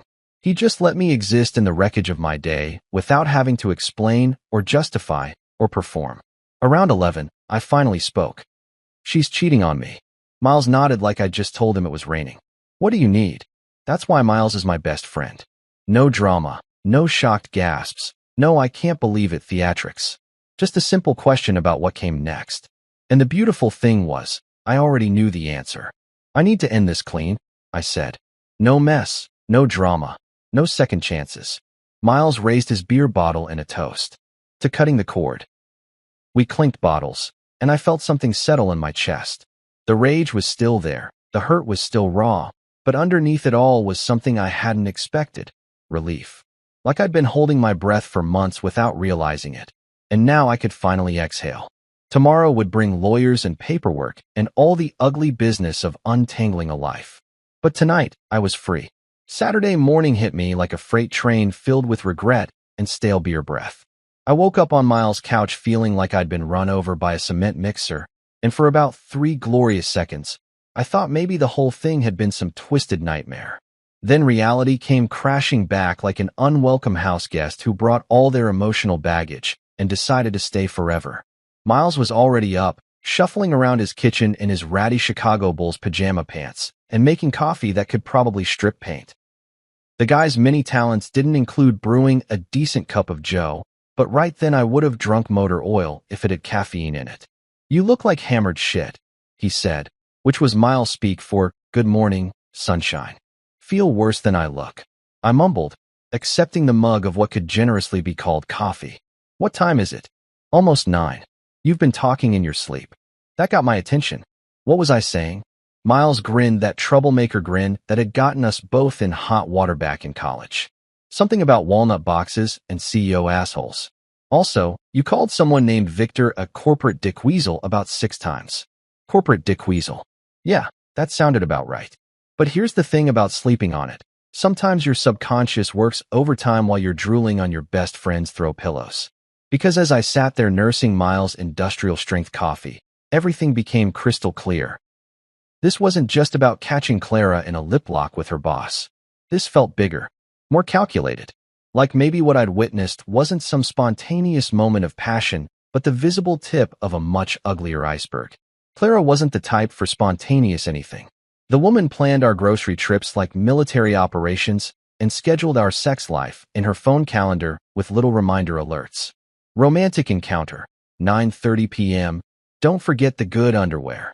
So the idea that she'd just randomly started sucking face with Victor without some kind of master plan? That didn't add up. I need a lawyer, I said, and Miles nearly choked on his coffee. Damn, son, you're not messing around. I don't think this was just about a kiss, Miles. I think she's been playing a longer game. Miles set down his mug and gave me that look, the one that said he was about to get serious for probably the first time since Bush was president. You got someone in mind? Or do you need a recommendation? You know anyone good? Harper Quinn. The name hit me like a slap. Everyone in town knew Harper Quinn, even if they'd never needed a divorce lawyer. She was the kind of attorney who made other lawyers wake up in cold sweats. Local news had run a feature on her last year calling her the Terminator in Armani, after she'd taken some cheating investment banker to the cleaners so thoroughly that he'd had to move back in with his mother. Isn't she expensive as hell? Brother, you just drained your bank accounts and canceled everything with Clara's name on it. I think you can afford the best. Miles grabbed his phone and started scrolling. Besides, from what I hear, she's worth every penny. Especially when you're dealing with someone who thinks they're smarter than everyone else in the room. That was Clara, all right. Always the smartest person at any dinner party. Always ready with some correction about wine or politics or whatever random topic came up. It was cute when we were dating. Less cute when you realized she probably thought you were an idiot too. Miles found Harper's number and handed me his phone. Call now. Saturday appointments mean she's serious about her work. Harper Quinn's office was in one of those downtown buildings that screamed, I charge more per hour than you make in a month. All glass and steel, and the kind of intimidating architecture that made you want to straighten your tie even if you weren't wearing one. I'd thrown on my best jeans, and the button-down shirt Clara always said made me look presentable, which now felt like putting on a costume for a play I didn't want to be in. The receptionist looked like she'd stepped out of a magazine. Perfectly styled hair, makeup that probably cost more than my truck payment, and a smile that was professional without being warm. Mr. Monroe? Ms. Quinn will see you now. Harper Quinn's office was exactly what you'd expect from someone who spent her days dismantling people's lives with surgical precision. Floor-to-ceiling law books, a desk that could double as a landing strip, and diplomas on the wall that basically amounted to a PhD in making people regret crossing her. But it was Harper herself who really got your attention. She was maybe 45, with steel gray hair pulled back in a bun that looked like it could cut glass, and eyes that seemed to see right through whatever bullshit you were thinking about serving her. When she shook my hand, her grip was firm enough to crack walnuts, and I got the distinct impression that she'd already sized me up and decided whether I was worth her time before I'd even sat down. So, she said, settling behind her desk like a general preparing for war, Miles tells me you need someone divorced. Quickly and thoroughly. That's about the size of it. Tell me what happened. And don't leave out any details, no matter how embarrassing or irrelevant they seem. I've heard everything, and the devil's always in the details. So I told her. Everything. The surprise visit, the jewelry box, Eli Grant's smug little comment about Clara thanking Victor for her promotion. The kiss that looked way too comfortable and practiced. My systematic financial dismantling of our joint life. Even the part about the corporate Dick Weasel comment, which actually made Harper smile. A small, predatory expression that suggested she appreciated a good nickname. She listened without interrupting, occasionally making notes on a legal pad with handwriting that looked like it could slice paper. When I finished, she leaned back in her chair and studied me like I was an interesting specimen under a microscope. Any proof of misconduct? She asked, cutting straight to the heart of it. I walked in on her kissing her CEO. In his office, door unlocked, middle of a Friday afternoon. Her tone sharpened like a blade being honed. That's a gift for me in court. Adultery claims can significantly impact asset division and alimony considerations. But I need more than just your word. Any witnesses? Eli Grant saw me coming down the hall. made some comment about Clara thanking Victor for her promotion. Harper made another note. We'll need his statement. Anyone else? Half her department probably knows something's going on. The way Eli acted, this isn't exactly a secret. Good. Office affairs are rarely as discreet as people think they are. She flipped to a fresh page. Now, here's what we're going to do. I need you to bring me every bank record, credit card statement, and piece of financial documentation you can get your hands on. Pay stubs, tax returns, investment accounts, retirement funds, everything. If she's been planning an exit strategy, there will be paper trails. What kind of paper trails? Hidden accounts, unusual spending patterns, money being moved around in ways that don't make sense for normal married life. If your wife is as calculating as she sounds, she's been preparing for this divorce longer than you realize. Women like Clara don't just have affairs, they have exit strategies. The way Harper said it made my blood run cold, because it felt exactly right. Clara always had a plan for everything. Why would leaving me be any different? What are we looking for specifically? Harper's smile turned sharp enough to perform surgery. Evidence that she's been defrauding the marriage. Moving assets, hiding income, using marital funds for her affair. If we can prove financial misconduct alongside the adultery, we're not just talking about divorce anymore. We're talking about damages. Damages? Think of it as getting paid back for her lies. With interest. She stood up and extended her hand again. Bring me everything you can find, and we'll turn your wife's clever little plan into the biggest mistake she's ever made. Walking out of Harper's office, I felt something I hadn't experienced since yesterday afternoon. Hope. Not hope for reconciliation or second chances or any of that romantic comedy nonsense. Hope for justice. Hope for the kind of payback that would make Clara regret every manipulative move she'd made. This wasn't just about catching a cheating wife anymore. This was about exposing a fraud. And Harper Quinn was exactly the kind of lawyer who could turn Clara's own cleverness against her. Game on. You know how sometimes the universe decides to throw you a bone right when you think you're completely screwed? Well, Monday morning at 7:23 a.m., while I was sitting in Miles' kitchen trying to choke down another cup of his industrial-strength coffee and contemplating whether I had enough evidence to nail Clara's ass to the wall, my phone pinged with an email that changed everything.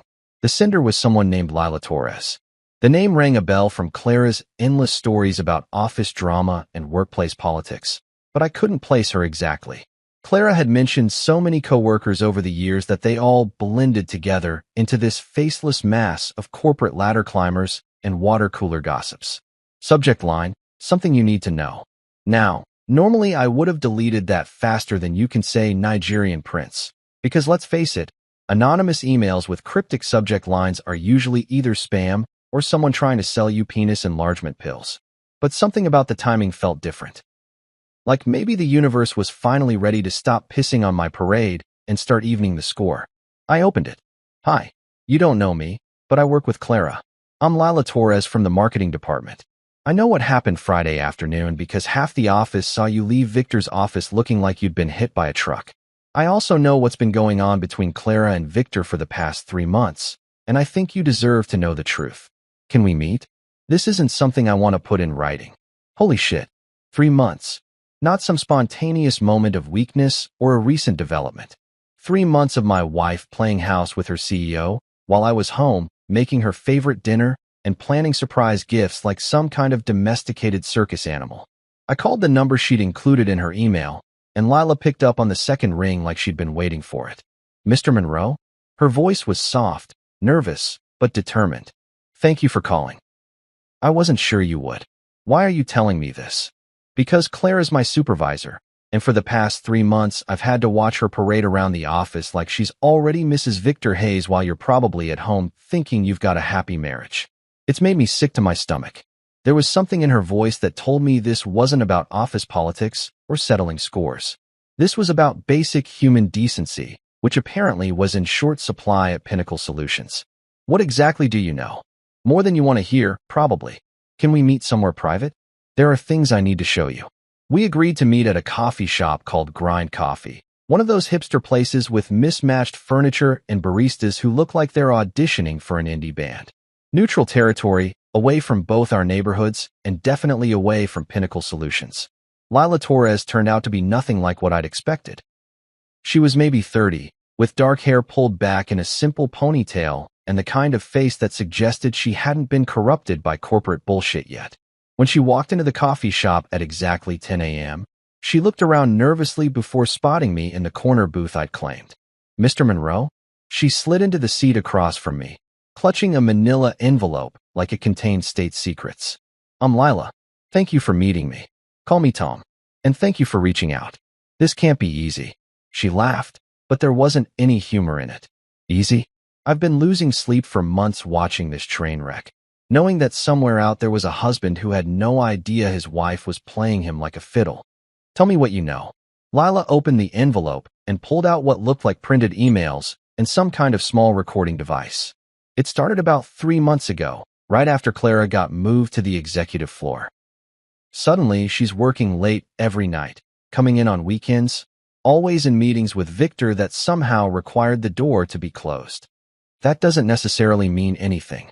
"No, but this does." She slid a printed email across the table.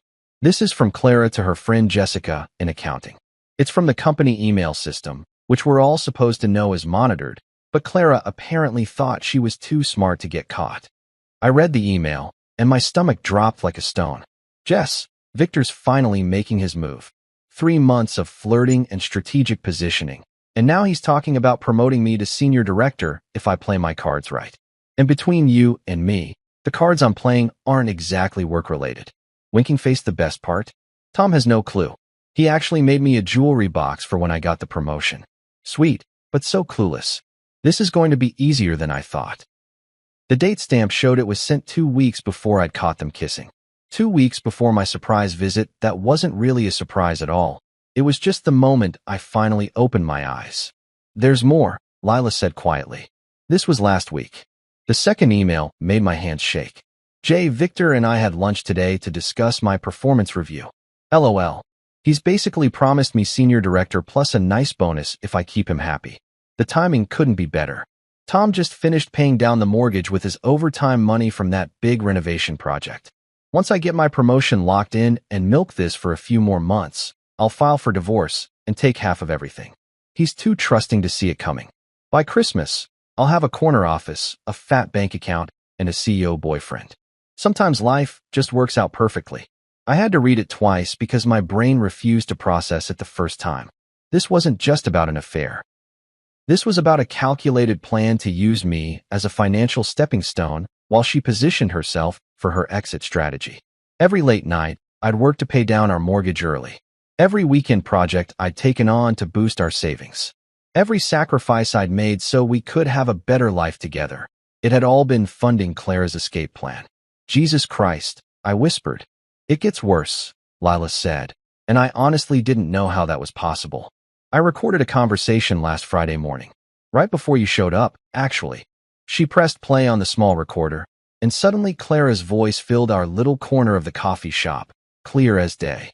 "I'm telling you, Victor, this is working out better than I planned. Tom's been busting his ass with overtime to pay down the house, and he just deposited another $5,000 into our savings account. The sweet, trusting idiot actually thinks he's investing in our future together." Victor's laugh came through the speakers like nails on a chalkboard. "And he has no idea you're planning to take half of everything? Please. Tom wouldn't recognize a red flag if it slapped him in the face. He still leaves me little love notes in my lunch bag like we're teenagers.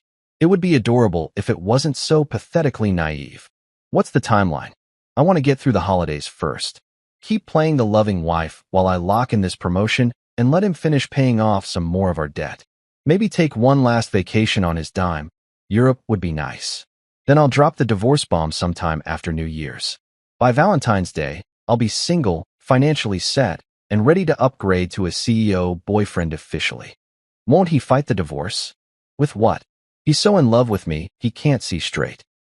I've been setting this up for months, documenting his long work hours, making it look like he's never home, creating a paper trail that shows our marriage has been deteriorating. His own work ethic is going to be used against him in court. The recording went on for another few minutes, but I'd heard enough. My wife hadn't just been cheating on me. She'd been running a long con worthy of a professional grifter. Every loving gesture I'd made, every sacrifice, Every moment of trust and intimacy had been weaponized against me in service of her master plan.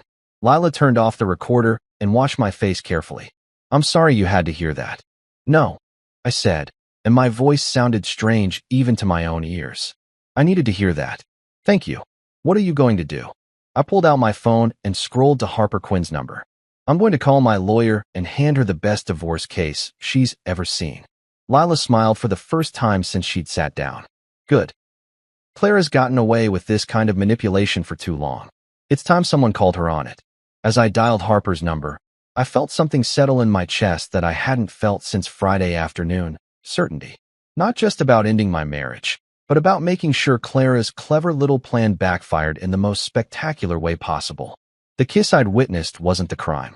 It was just the evidence. The real crime was the months of calculated fraud, emotional manipulation, and theft that had led up to it. And now I had proof.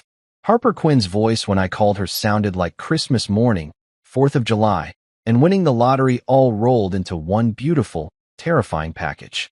"You've got recordings?" Actual recordings of her discussing financial fraud.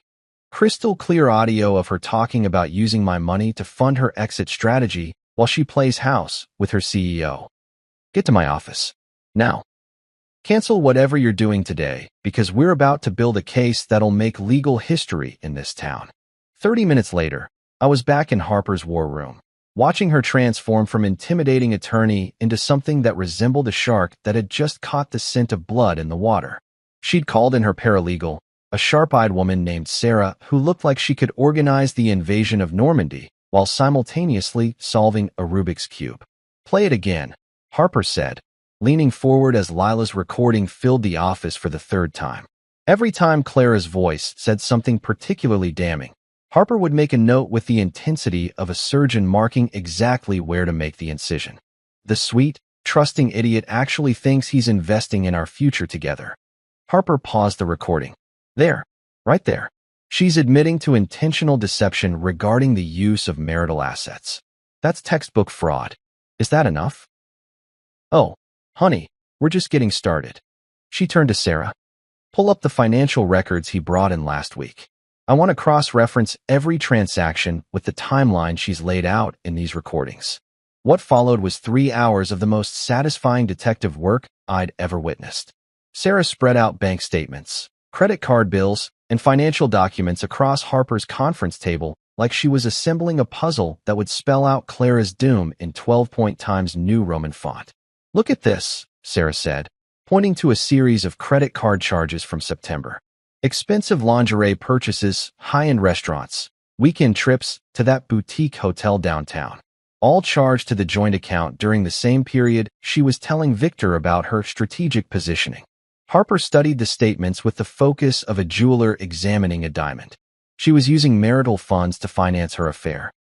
Every dinner with Victor, every piece of lingerie for their little rendezvous, every romantic gesture, all paid for with your money. "What about this?" I pointed to a series of transfers I'd noticed, but never questioned. Small amounts, 500 here, 1,000 there, moved from our joint savings into an account I didn't recognize. Sarah pulled up the bank records on her laptop. Personal savings account opened 4 months ago. Sole ownership, Clara Monroe. Current balance, $14,847. "She's been skimming," Harper said, and her smile could have powered a small city. "Creating a secret nest egg while pretending to build your future together. How much of this money came from your income?" I did the math in my head, going back through months of overtime shifts and weekend projects. About 90%, maybe more. Beautiful, absolutely beautiful. Harper leaned back in her chair like she was savoring a fine wine. "We've got adultery, financial fraud, hidden assets, and premeditated theft of marital property. Oh, and let's not forget conspiracy to commit fraud with her lovely CEO boyfriend." Conspiracy. Victor knew about her plan. He was actively participating in it. That makes him a co-conspirator in the financial fraud. Harper's eyes lit up like she'd just discovered fire. "We can go after both of them." Sarah pulled out another folder. I did some digging into Pinnacle Solutions' employee handbook and ethics policies. Relationships between executives and subordinates require disclosure to HR and legal. There's no record of any such disclosure. which means Victor violated company policy while using his position to facilitate Clara's fraud. Harper was practically purring. This keeps getting better. We spent the next hour documenting everything. The timeline of Clara's affair mapped against her financial behavior. The pattern of marital funds being used to finance her relationship with Victor.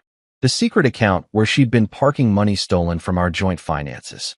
The recordings that proved intent and premeditation. What about her promotion? I asked. She got senior marketing director right around the time this all started. Harper and Sarah exchanged a look that made me think they were communicating telepathically. Sarah, pull up Pinnacle's promotion guidelines and salary information. Already on it. Sarah's fingers flew across her keyboard. Senior marketing director position became available in August. Clara was promoted in September, which coincidentally matches the timeline of her first recorded conversations about playing her cards right. So she literally slept her way into a promotion using my money to finance the seduction. That's exactly what she did, Harper said. And it's going to cost her everything. Sarah handed me a legal pad covered in her neat handwriting. Here's what we've documented so far. Financial manipulation. $47,382 in joint account funds used without consent to finance an extramarital affair. Evidence includes restaurant receipts, hotel charges, and luxury purchases during the period of the affair. Hidden assets. $14,847 in a secret personal account funded through systematic transfer of marital assets without spousal knowledge or consent. Premeditated fraud. Audio recordings proving Clara's intent to use marital resources to fund her exit strategy while maintaining the pretense of a loving marriage. Conspiracy with Victor Hayes. Evidence of Victor's knowledge and participation in Clara's plan to defraud the marriage while using his corporate position to provide financial benefits through promotion and bonus structures. Violation of employment ethics. Undisclosed relationship between supervisor and subordinate resulting in financial benefit to the subordinate. Theft of marital property. Systematic removal of funds from joint accounts for personal use while hiding the existence of those funds from spouse. This isn't just a divorce case anymore, Harper said, organizing the documents into neat stacks. This is fraud, theft, conspiracy, and probably a dozen other things I'll think of before we're done. We're not just divorcing her. We're going to make her pay for every lie she told and every dollar she stole. What kind of damages are we talking about? Harper smiled that predatory smile I was learning to love. At minimum, return of all stolen funds plus interest. Potentially punitive damages for the fraud. And given the premeditated nature of her scheme, we're going for full asset forfeiture. She planned to take half of everything? Now she'll be lucky to leave with the clothes on her back. Can we really do that? Honey, with evidence like this, we can do whatever we want. Clara thought she was the smartest person in the room, but she made one crucial mistake. What's that? She documented everything. Every email, every recording, every financial transaction. It's all evidence of her intent to defraud. She built her own case against herself and handed it to us on a silver platter. Sarah gathered up the financial documents and started organizing them into file folders. I'll have the formal filing ready by tomorrow morning. Full divorce petition with fraud claims, asset recovery, and damages. What about Victor? Harper's smile turned absolutely vicious. Oh, we're going after him too. Civil suit for his role in the conspiracy, plus I'll be having a little conversation with Pinnacle's board of directors about their CEO's creative interpretation of company ethics policies. Standing up to leave, I felt something I hadn't experienced in years. The intoxicating rush of being completely, utterly in control of my own destiny. Clara had spent months planning my destruction, using my own love and trust against me like weapons. But now the tables had turned, and her own cleverness was about to become the instrument of her downfall. One more thing, Harper said as I reached the door. Don't contact Clara. Don't respond to her calls or texts. Let her wonder what's coming. The longer she thinks she's gotten away with this, the more satisfying it'll be when reality hits. Walking out of Harper's office, I felt like I was floating. Clara wanted to play games? Fine. Let's see how she liked playing against someone who knew all her moves before she made them. Game on, sweetheart. Game on. The beautiful thing about letting someone hang themselves with their own rope is that they'll do most of the work for you. All you have to do is sit back, stay quiet, and watch them tie knot after knot until they've created their own noose. And Clara? Well, she was about to give a masterclass in self-destruction. It started Tuesday morning at 6:47 a.m. with a text that made me nearly choke on Miles' battery acid coffee. Where the hell are you? Your truck isn't in the driveway, and none of my cards are working. I stared at the message for a solid 30 seconds, savoring every letter like it was aged whiskey. So she'd finally tried to buy something and discovered that her plastic fantastic lifestyle had been suddenly and permanently discontinued. Part of me wanted to text back something sarcastic like, "Welcome to the real world, sweetheart." But Harper's advice echoed in my head. Don't contact Clara. Let her wonder what's coming. So I deleted the text and poured myself another cup of Miles' industrial strength wake-up juice. Text number 2 came 20 minutes later. Tom, this isn't funny. Call me back. We need to talk. The thing about Clara's version of "we need to talk" was that it usually meant, you need to listen while I explain why you're wrong about whatever you think you saw or heard or experienced. She had this amazing ability to make you question your own memories, your own eyes, your own sanity. 6 years of marriage had taught me that Clara could convince a fish it was drowning and needed to buy gills from her premium aquatic respiratory solutions company. But not anymore. Not when I had recordings of her calling me a sweet, trusting idiot while planning to rob me blind. Text number 3 arrived during my lunch break. Tom, whatever you think happened, you're wrong. That wasn't what it looked like. Victor was just congratulating me on my promotion. Please call me. Oh, that was rich. Congratulating her with his tongue halfway down her throat. Yeah, that's totally how professional congratulations work in the corporate world. I'm sure HR would love to hear about Victor's innovative approach to employee recognition. I screenshotted that text and sent it to Harper with a message. She's starting the damage control campaign. Harper's response came back in under 5 minutes. Perfect. Let her keep digging. Every lie she tells now is another shovel full of dirt on her own grave. By Wednesday, Clara had moved into full panic mode. The texts were coming every few hours now, each one more desperate than the last. Tom, I know you're getting these messages. This is childish. We can work through this. It was just a mistake. I'll quit my job. We can start fresh somewhere else. You're being ridiculous. Marriage means working through problems, not running away. Tom, please. I love you. That last one almost made me laugh out loud. She loved me. She loved my paycheck, my credit rating, and my willingness to work overtime to fund her lifestyle.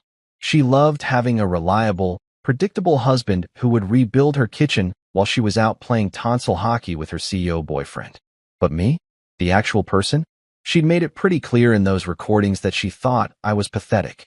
Thursday brought a new development. Clara had apparently discovered that I'd changed the locks.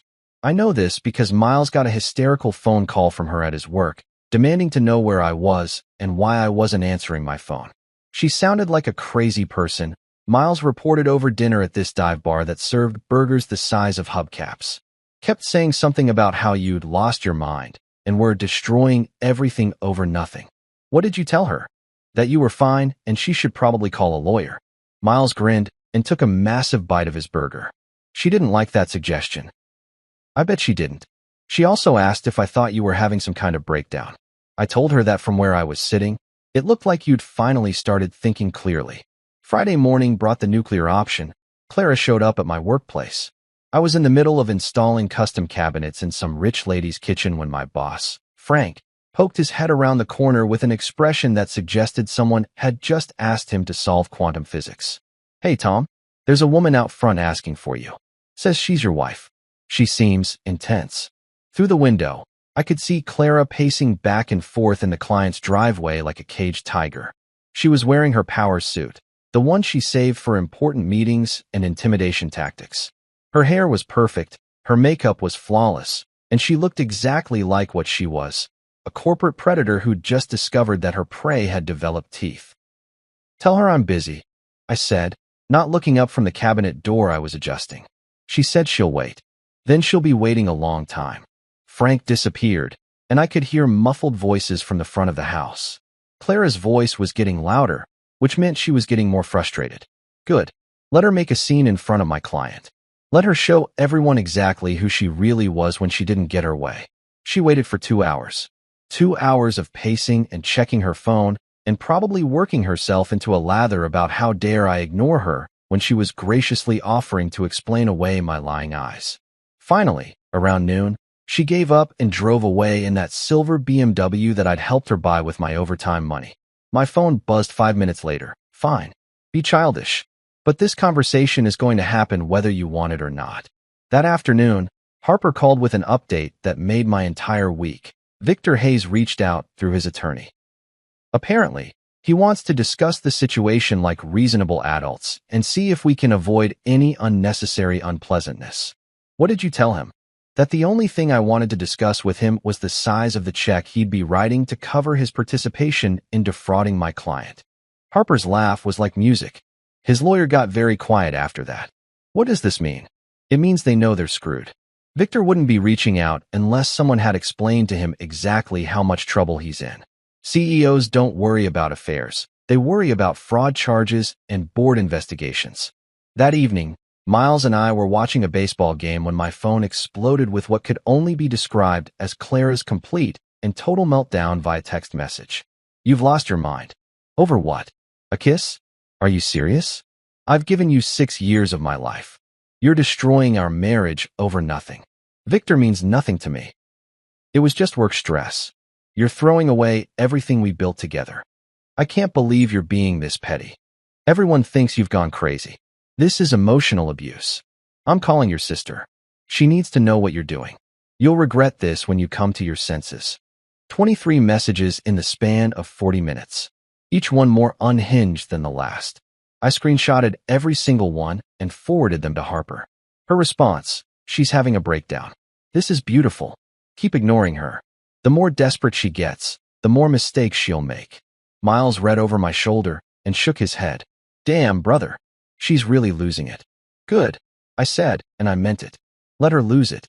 Let her call everyone we know and tell them how crazy I am for being upset about catching her cheating. Let her explain to her friends and family why her cards don't work and why she can't get into her own house. Let her dig that hole so deep she needs a ladder to see daylight. The final text of the night came at 11:43 p.m. I know you still love me. We can fix this. Just call me. I turned off my phone and went to sleep on Miles' couch with a smile on my face. Because for the first time in months, maybe years, I wasn't the one scrambling to fix something that Clara had broken. I wasn't the one making excuses or adjustments or sacrifices to keep our marriage running smoothly. Clara wanted to talk. She wanted to explain. She wanted to fix things. Too bad. Her time for explanations had expired the moment I walked into Victor's office and saw her true face. Now she could experience what it felt like to be powerless, to have no control, to watch everything she'd carefully planned fall apart around her. And the best part? She was doing most of the work herself. The call came on Monday morning while I was eating what had become my standard breakfast of Miles' experimental coffee and whatever cereal hadn't expired in his bachelor pad kitchen. Harper's voice on the phone had that particular edge that meant someone was about to have a very bad day, and for once in my life, that someone wasn't going to be me. Papers are ready, she announced without preamble. Full divorce petition with fraud claims, asset recovery demands, and a civil suit against both Clara and Victor for conspiracy to commit financial fraud. It's a thing of beauty, Tom. Absolutely devastating. When do we file? Already filed. Now comes the fun part, service of process. The question is, how do you want to deliver the news that Clara's little game is over? I've been thinking about this moment for days, playing out different scenarios in my head like some kind of revenge fantasy film festival. I could have the papers served at our house, except she couldn't get in anymore. I could have them delivered to her at some restaurant or coffee shop, but that felt too private, too easy for her to control the narrative afterward. Then it hit me like a lightning bolt of pure poetic justice. Her office, I said, during business hours, in front of her colleagues. Harper's delighted laughter came through the phone like Christmas morning. Oh, you beautiful, vindictive man. I love it. Public humiliation, right where she thought she was untouchable. Can we do that legally? Absolutely. Process servers can deliver papers anywhere the recipient can be lawfully found. Her workplace during business hours is perfectly legitimate. Plus, given that her workplace is where she committed the fraud, there's a certain symmetry to it. I want to be there. That's not usually recommended. I want to see her face when she realizes that her sweet, trusting idiot husband just checkmated her in front of half her department. There was a pause. Then Harper's voice came back with what sounded suspiciously like pride. You know what? You've earned this moment. I'll coordinate with the process server. Friday at 2 p.m. The lunch crowd will be coming back from their fancy corporate lunches, maximum witnesses. Friday couldn't come fast enough. I spent the week in this weird state of anticipation, like waiting for the finale of the world's most satisfying TV show. Clara's texts had slowed down after her Monday night meltdown, which probably meant she was regrouping, trying to figure out a new strategy. Maybe she thought I was cooling off, that I'd eventually come crawling back like I had after every other fight we'd had over the years. Poor, deluded Clara. She was about to learn that this wasn't a fight. This was a war, and she'd been fighting it alone while I assembled an army. Friday morning, I met with Harper one final time to review the documents. Seeing everything laid out in legal language was like watching Clara's entire scheme translated into her death warrant. Every lie she'd told, every dollar she'd stolen, every recorded word from her own mouth. It was all there in black and white, ready to destroy the carefully constructed life she'd built on fraud and deception. Divorce petition with claims for fraud and asset recovery. Harper read from the cover page like she was announcing the winner of an award. Clara Monroe versus reality. Spoiler alert, reality wins. The process server was a guy named Rick who looked like he'd been doing this job for about 1,000 years. He had the kind of face that suggested he'd seen every possible human reaction to bad news and found most of them mildly entertaining. You sure you want to witness this? He asked as we stood in the lobby of Pinnacle Solutions. Sometimes it gets messy. I'm counting on it.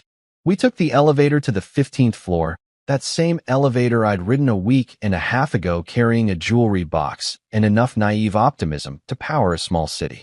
Now I was carrying something much more valuable, the complete destruction of Clara's plans. The marketing department was buzzing with that post-lunch energy when we walked through the glass doors. I spotted Clara immediately. She was standing near her desk talking to two other women, probably spreading some version of the story where I was having a midlife crisis, and she was the long-suffering wife trying to hold our marriage together. She saw me before I saw her notice me, and the expression that crossed her face was absolutely priceless. Confusion, then recognition, then a flicker of something that might have been fear before her corporate mask slammed back into place. "Tom?" she said, and her voice carried across the office like she was announcing my presence to everyone within earshot. "What are you doing here?" That's when Rick stepped forward with his manila envelope and his completely professional demeanor. "Clara Monroe?" "Yes. You've been served." He handed her the envelope with the kind of flourish that suggested he took genuine pride in his work. Clara took it automatically, probably thinking it was some kind of legal document related to a case Pinnacle was handling. The corporate world runs on paperwork, after all. But then she opened it and started reading, and I got to watch in real time as her face went through more expressions than a theater major's final exam. Confusion gave way to shock gave way to horror, and horror gave way to something that looked like pure, undiluted panic. "What is this?" she whispered, but her voice carried in the sudden silence that had fallen over the marketing department. Apparently, watching your supervisor get served legal papers was more interesting than whatever spreadsheets they'd been pretending to work on. I stepped forward, and when I spoke, I made sure my voice was loud enough for everyone to hear. "That's a divorce petition, Clara, along with fraud charges and a civil suit for theft of marital assets. Thought you should know that your sweet, trusting idiot husband finally figured out your game." The color drained from her face like someone had pulled a plug. She flipped through the pages, and I could see her recognizing the bank statements, the email printouts, the transcripts of her recorded conversations. All of it laid out in excruciating detail, every piece of her carefully planned fraud exposed for the legal system to examine. "Tom, this is," she started, but I cut her off. "This is what happens when you underestimate someone, sweetheart. You thought I was too stupid to see what you were doing, too trusting to protect myself. Turns out you were wrong about a lot of things." That's when Victor appeared, probably drawn by the commotion like a moth to a flame. He took one look at the papers in Clara's hands, then at the process server, then at me standing there with the expression of a man who'd just won the lottery.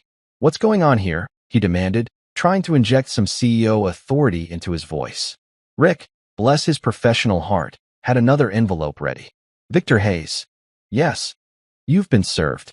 And just like that, Victor Hayes, CEO of Pinnacle Solutions, was standing in his own office lobby holding papers that detailed his participation in conspiracy to calm policies and about 6 other charges that Harper had dreamed up during her more creative moments. The silence in the marketing department was so complete you could have heard a pin drop in the next county. 20-some corporate professionals were getting a front-row seat to the spectacular implosion of their supervisor and their CEO, and judging by the expressions on their faces, this was better entertainment than anything they'd seen since Janet from accounting got caught using the company credit card to buy her kids' baseball equipment. Clara was still staring at the papers like they were written in ancient Sumerian. "You can't do this," she finally managed. "Actually, I can," I said. "And I just did. See, the thing about fraud, Clara, is that it's illegal. Even when you're really, really clever about it. Even when you document your plans in emails and record yourself bragging about how easy it's going to be." Victor was reading his own papers now, and his face had gone from its usual corporate tan to something approaching the color of old oatmeal. "This is ridiculous. We'll fight this." "You do that," Harper said, appearing beside me like some kind of legal angel of death. "I'm looking forward to deposing both of you under oath. Clara can explain to a judge how she used marital funds to finance her affair while planning to defraud her husband. And you can explain to your board of directors how their CEO was sleeping with subordinates and helping them commit financial crimes." Clara's legs seemed to give out, and she sank into her desk chair like she'd been deflated. "Tom, please. We can work this out privately." "No, Clara. We can't. You made this public when you decided to steal from me while screwing your boss. Now everyone gets to see exactly who you really are." I looked around the marketing department, taking in all the shocked faces and dropped jaws. For anyone who's curious, everything's in the public court filings. Make for some interesting reading.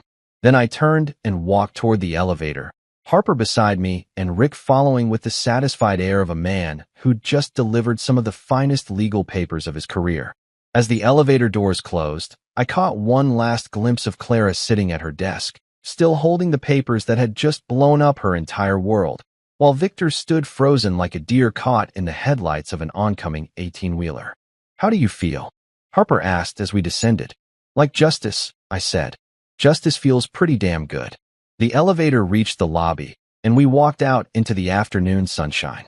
Behind us, Pinnacle Solutions continued its normal business operations, except for the 15th floor, where 2 people were probably having the worst day of their professional lives.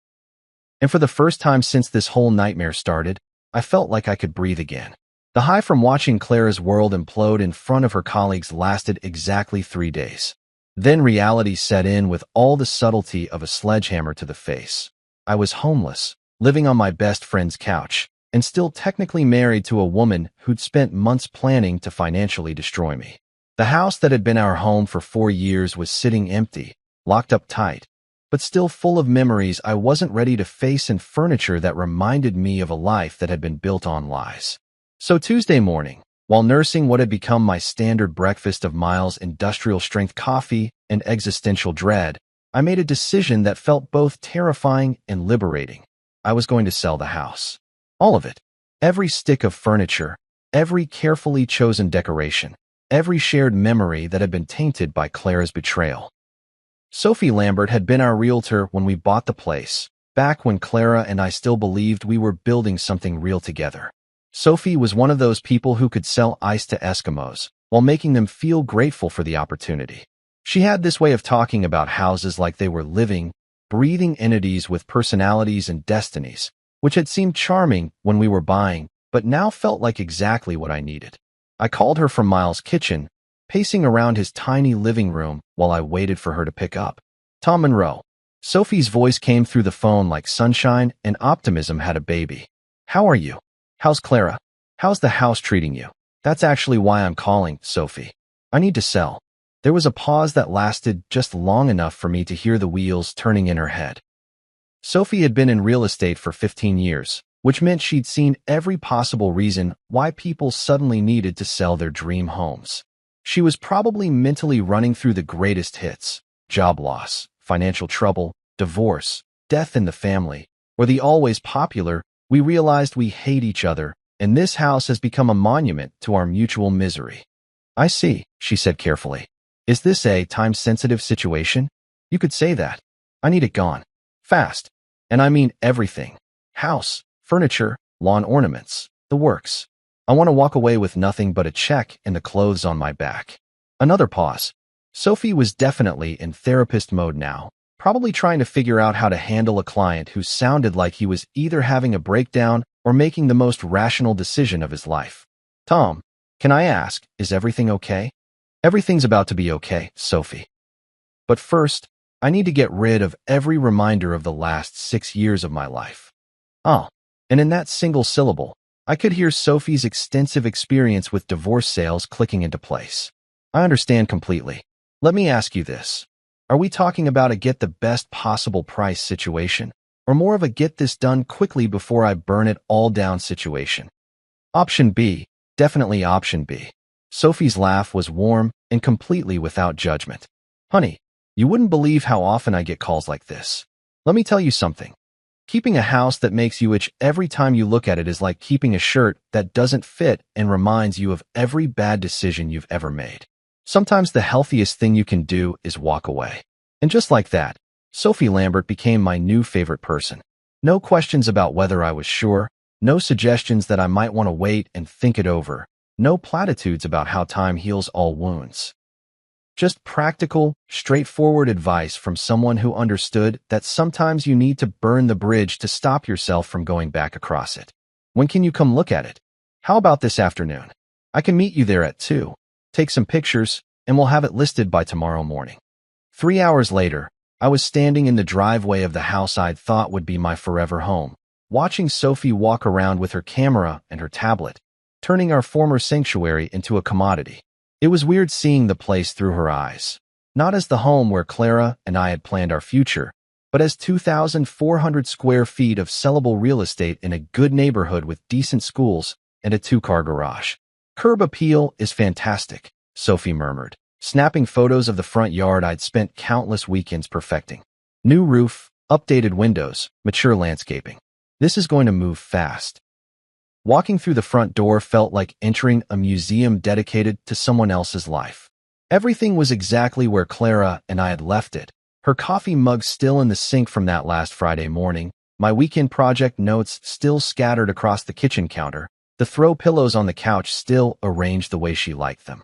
It was like a snapshot of a marriage frozen at the exact moment it died. Nice hardwood floors, Sophie said, her heels clicking across the living room. Original crown molding, updated kitchen, good natural light. What are you thinking for price point? Whatever gets it sold fastest. I'm not looking to maximize profit here, Sophie. I'm looking to maximize closure. She nodded and made a note on her tablet. I respect that. Let's price it to move. In this market, with this condition, I can probably have you 3 offers by the weekend if we price it right.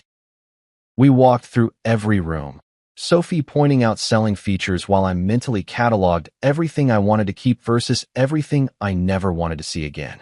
The furniture Clara had picked out for the bedroom, gone. The dining room set we'd bought for dinner parties that never happened, gone. The expensive artwork she'd insisted would elevate the space, definitely gone. What about personal belongings? Sophie asked as we stood in what used to be our bedroom. Usually I recommend staging with existing furniture, but if you want everything gone. Everything, I said. I'll take my tools from the garage, my dad's old recliner from the basement, and maybe 1 or 2 photo albums. Everything else can go with the house or to charity. I don't care which. Sophie looked at me with something that might have been admiration. That's remarkably healthy, Tom. Most people torture themselves trying to divide up every last fork and picture frame. You're just letting it all go. The way I see it, that stuff belonged to the person I was when I thought my marriage was real. That person doesn't exist anymore, so he doesn't need his stuff. We finished the walkthrough in the kitchen, where Sophie pulled out her phone and started making calls to her photographer, her staging crew, and what sounded like half the real estate agents in the city. This was Sophie in her element, turning emotional devastation into a smooth, efficient business transaction. Photographer tomorrow morning, listing goes live tomorrow afternoon, she announced. I'm thinking open house this weekend, and with any luck, We'll have multiple offers by Monday. That fast? Honey, you'd be amazed how quickly houses move when people aren't emotionally attached to every doorknob and paint color. Plus, your price to sell. The house is gorgeous, and the market's hot. This is going to be like throwing chum to sharks. As Sophie packed up her things, I took one last walk through the house alone. Each room told the story of a different version of myself. The guy who'd believed in forever, who'd worked overtime to pay down the mortgage early, who'd thought he was building something permanent with someone who loved him. That guy had been an idiot, but he'd been a hopeful idiot, and there was something almost sweet about his naive optimism. But that guy was gone now, and his house needed to go with him. You okay? Sophie asked, finding me standing in the living room, staring at nothing in particular. Yeah, I said, and I meant it. I'm ready to let someone else have their shot at happily ever after. Maybe they'll do better than I did. Maybe they will. But you know what? Your story isn't over yet. This is just the end of one chapter. Sophie locked up the house and handed me the key. Call me if you need anything. And Tom, you're doing the right thing. Sometimes the bravest thing you can do is walk away from something that's already dead. Driving away from the house for what I knew would be the last time, I felt something unexpected, relief. Not sadness, not regret, not even anger. Just pure, clean relief. Like I'd been carrying a backpack full of rocks for months without realizing it. And someone had finally helped me take it off. The house would sell. Some young couple would buy it and fill it with their own dreams and fights and mundane Tuesday nights. They'd repaint the walls and rearrange the furniture and slowly replace every trace of the life Clara and I had built there. And that was exactly what needed to happen, because I was done living in a museum dedicated to my own stupidity. It was time to build something new. The house sold in 3 days. 3 days. Sophie called me Wednesday afternoon sounding like she'd just witnessed a miracle, which I guess in real estate terms she had. Apparently, we'd had 7 showings, 5 offers, and 1 bidding war that ended with a young couple offering $15,000 over asking price because they had to have it. They're first-time buyers, Sophie explained over the phone while I sat in Miles' living room trying to process the fact that 6 years of my life had just been reduced to a purchase agreement. Just got married last month. Both have good jobs, pre-approved for financing. They want to close in 2 weeks. What about the furniture? They're buying everything. Lock, stock, and barrel. They loved Clara's decorating style and said it would save them months of shopping. Sophie paused. Tom, they seem like really good people. I think they're going to be happy there. And just like that, my past was officially sold to a couple who still believed in forever. Good for them. Maybe they'd have better luck with happily ever after than I did. The closing was scheduled for the following Friday, which gave me exactly 9 days to figure out what came next. Miles had been great about letting me crash on his couch, but even the world's best friendship has limits, and I was pretty sure those limits didn't include a permanent roommate who talked in his sleep about corporate dickweasels. I needed my own place. Somewhere I could start over without ghosts lurking in every corner. Somewhere that had never heard Clara's laugh or seen her arrange throw pillows or watched her practice her "I'm just an innocent wife" expression in the bathroom mirror. That's how I ended up walking around downtown on Thursday morning, looking for apartment signs and trying to figure out what kind of life I wanted to build from scratch. It was weird being completely untethered from everything. No mortgage, no shared bank accounts, no one else's opinion to consider about where I lived or what I needed. Liberating and terrifying at the same time. I was walking down Harbor Street, checking out a loft space above what looked like an antique shop, when I literally ran into my future. Well, technically I almost ran into her, but the end result was the same. She was carrying a 40-pound sack of coffee beans like it weighed nothing, which should have been my first clue that this wasn't your average coffee shop owner. I was looking up at apartment windows instead of watching where I was going, and we nearly collided right in front of harbor grounds. "Whoa there, speedster," she said, adjusting her grip on the coffee sack with a grin that could have powered the entire downtown district. "You trying to start a one-man stampede, or just practicing your urban obstacle course skills?" "Sorry," I said, feeling like an idiot. I wasn't paying attention. No harm done. But next time you might want to watch where you're going instead of staring at Mrs. Patterson's apartment windows like you're casing the joint. She nodded toward the second floor. "Unless you're actually interested in renting from her, in which case I should warn you that she's got 3 cats, plays polka music at volumes that violate several noise ordinances, and her idea of modern plumbing involves a bucket and good intentions. I laughed despite myself. Good to know. I'm actually looking for a place. Well, you're in luck. She shifted the coffee sack to her other shoulder. I've got a loft space available right here above my shop. 1 bedroom, decent kitchen, and the best perk in town. Unlimited access to coffee that doesn't taste like it was brewed with motor oil and regret. That's when I really looked at her. She was maybe 35, with auburn hair pulled back in a messy bun that somehow looked intentional, and eyes that suggested she found most of life mildly amusing. She had the kind of face that made you want to hear her opinion about things, even if you didn't know what things yet. You own this place? Renee Calder, proprietor of Harbor Grounds and occasional savior of caffeine-deprived souls. She stuck out her hand, which was surprisingly strong for someone who probably spent most of her day making lattes. And you are? Tom Monroe, professional furniture installer and recent expert on starting over. Oh, something in her expression shifted, like she'd just placed me in a mental category labeled people who've been through some shit. Fresh start, huh? Something like that. Well, Tom Monroe, why don't you help me get this coffee upstairs, and I'll show you the loft. Fair warning, it's not fancy, but it's clean, quiet, and comes with a landlord who minds her own business and makes a mean cappuccino. The loft was perfect, not because it was luxurious or impressive, but because it was completely, utterly neutral. White walls, hardwood floors, big windows that let in actual sunlight, and absolutely zero history. No memories lurking in the corners, no ghosts hiding in the closets, no emotional baggage crammed into the kitchen cabinets. Previous tenant was an artist, Renee explained as we walked through the space. Moved to Portland because apparently that's where artists go to discover themselves and develop expensive coffee habits. Left it in good shape, though. The bedroom was just big enough for a bed and a dresser. The kitchen had enough counter space for someone who didn't plan to host dinner parties. The living room had a view of the harbor that made you want to sit by the windows and watch boats come and go. It's perfect, I said, and I meant it. Really? Most people want to see 3 or 4 places before they decide. I'm not most people right now. I'm someone who needs a place that doesn't come with a history. Renee leaned against the kitchen counter and studied me with those eyes that seemed to see more than they should. Bad breakup. Epic life implosion. The kind that makes you question everything you thought you knew about yourself and everyone else. One of those. She nodded like she'd been there herself. Well, this place is good for starting over. The artist who lived here said it helped her figure out who she was when she wasn't trying to be who everyone else expected her to be. We worked out the details over coffee downstairs, first month's rent, security deposit, when I could move in. Renee's coffee shop was exactly what you'd want a neighborhood place to be. Mismatched chairs, local artwork on the walls, the kind of atmosphere that made you want to bring a book and stay for hours. So what's your story? I asked, settling into a chair that looked like it had been rescued from someone's grandmother's dining room.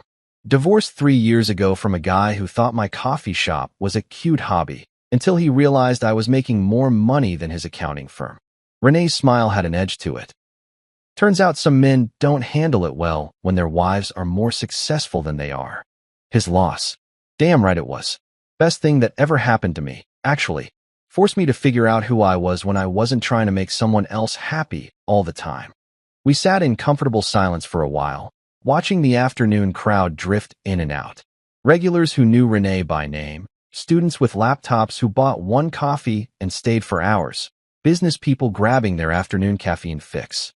It felt like a real neighborhood, the kind of place where people actually knew each other. Can I ask you something?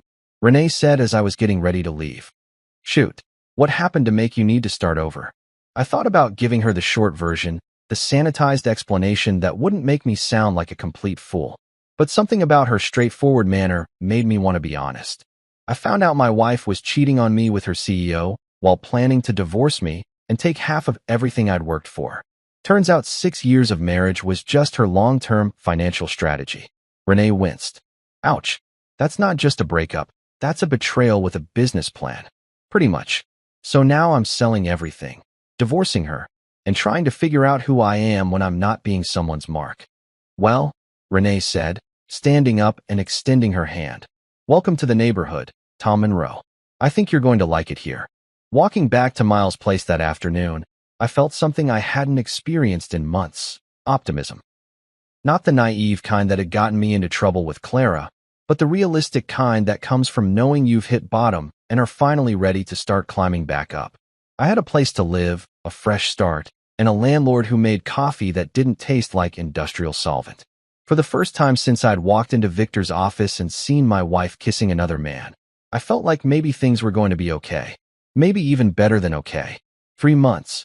That's how long it took for my divorce to go from filing to final decree. Thanks to Harper's legal brilliance and Clara's complete inability to mount any kind of defense against the mountain of evidence we'd assembled. Turns out it's pretty hard to argue innocence when there are recordings of you bragging about defrauding your husband while using his money to finance your affair with your CEO boyfriend. The final hearing was almost anticlimactic. Clara showed up looking like she'd aged 5 years in 3 months, with a lawyer who looked like he'd rather be anywhere else on earth. Victor didn't even bother showing up, probably because his own legal team had advised him that every word he said in public was just more ammunition for the civil suit that was going to bankrupt him. Harper had prepared me for Clara to make one last desperate play for sympathy, maybe some tears about how she'd made mistakes but deserved a second chance. Instead, she just sat there looking defeated while her lawyer read a prepared statement accepting the terms we'd offered. Clara got nothing. No assets, no alimony, no claim to anything we'd built together. She walked away with her personal belongings and whatever money she had in that secret account, which, after legal fees, probably amounted to enough for a security deposit on a studio apartment somewhere. The civil suit against Victor was still pending, but Harper was confident we'd get a substantial settlement. Apparently, boards of directors take a dim view of CEOs who use their corporate positions to facilitate fraud schemes, especially when those schemes involve subordinate employees. Victor's golden parachute had turned into a lead balloon, and Pinnacle Solutions was distancing themselves from him faster than you could say fiduciary responsibility. But the real victory wasn't the money or the legal vindication. The real victory was sitting in my loft above Harbor Grounds on a Tuesday morning in February, drinking coffee that actually tasted like coffee, watching the harbor through my windows, and realizing I was genuinely happy for the first time in years. My life had become beautifully simple. I worked on renovation projects during the day, came home to a space that was entirely mine, and spent my evenings either reading books I'd never had time for or hanging out downstairs in Renee's coffee shop, watching her work her magic with the neighborhood regulars. Renee and I had developed what could best be described as a friendship with possibilities. We'd started with polite landlord-tenant conversations about rent and maintenance issues, progressed to sharing coffee and conversation about everything from local politics to favorite books, and gradually evolved into something that felt like the foundation of something real. She never pushed for details about my divorce, never tried to fix me or heal me or any of that therapeutic bullshit. She just accepted that I was someone who'd been through something ugly and was working his way back to normal. In return, I tried to be the kind of tenant and friend who showed up when she needed help moving furniture or fixing the espresso machine that had a tendency to rebel against proper maintenance. It was easy, comfortable, real in a way that my marriage to Clara had never been, even in the beginning when I thought we were happy. That Tuesday morning, while I was finishing my second cup of Renee's magic coffee blend and getting ready to head out to a kitchen renovation job, there was a knock on my door. Not the downstairs door to the coffee shop, but my actual apartment door, which was weird because the only people who had access to the upstairs were Renee and the guy who delivered my mail. I opened the door to find a box sitting on the landing with a note attached. This was delivered to the coffee shop. Figured you'd want to deal with it privately. R. The return address made my stomach clench. Clara Monroe, followed by an address I didn't recognize in what looked like a not great part of town. Inside the box were photos, letters, and various mementos from our 6 years together. The detritus of a failed marriage, carefully packed and shipped like evidence from a crime scene. I carried the box downstairs and found Renee wiping down tables in the pre-opening quiet of her shop. She looked up when I came down the stairs, took one look at my face, and immediately poured 2 cups of coffee without being asked. From the ex? She said, nodding toward the box. Yeah, Memory Lane's greatest hits, apparently. Want some company while you go through it? Or would you rather do it alone? Company sounds good. If you don't mind watching someone sort through the wreckage of 6 years of lies. We spread everything out on the big table by the window where Renee usually set up her laptop to do paperwork. Photos from our wedding, vacation pictures, love letters from when we were dating, ticket stubs from movies and concerts, all the little artifacts that accumulate when two people build a life together. Looking at it all laid out like that, I was struck by how normal it looked, how happy we seemed in the pictures, how genuine my smile appeared in photo after photo, and how perfectly Clara had played the part of loving wife and partner. If you didn't know the truth, you'd think you were looking at evidence of a real love story. "You look happy," Renee observed, studying a photo of Clara and me at some friend's wedding. I was happy. That's the weird part. I wasn't faking it or pretending or lying to myself. I genuinely thought we were building something real. Maybe you were. Maybe she was the one who was faking it. I picked up a letter Clara had written me during our second year of marriage, when I'd had to go out of town for a week-long job. It was full of missing me and counting days until I came home and all the things you'd expect from someone who actually loved the person they were writing to. "The thing that gets me," I said, "is that she was so good at it. If someone can fake this level of affection for 6 years, how do you ever trust anyone again?" Renee was quiet for a moment, studying the spread of photos and letters. "You know what I think? I think Clara wasn't necessarily faking everything in the beginning. I think she probably did care about you, maybe even loved you in whatever way she was capable of loving someone. But somewhere along the line, she started seeing you as a means to an end instead of as a person." When do you think that happened? Probably gradually. People don't usually wake up one morning and decide to become sociopaths.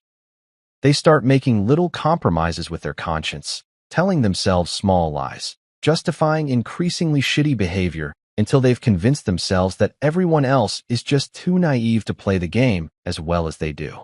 I went through everything systematically, dividing it into 2 piles, things that felt worth keeping and things that needed to go.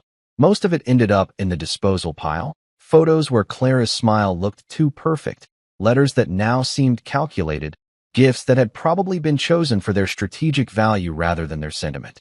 But I kept one photo, not because it was a good memory, but because it was a reminder.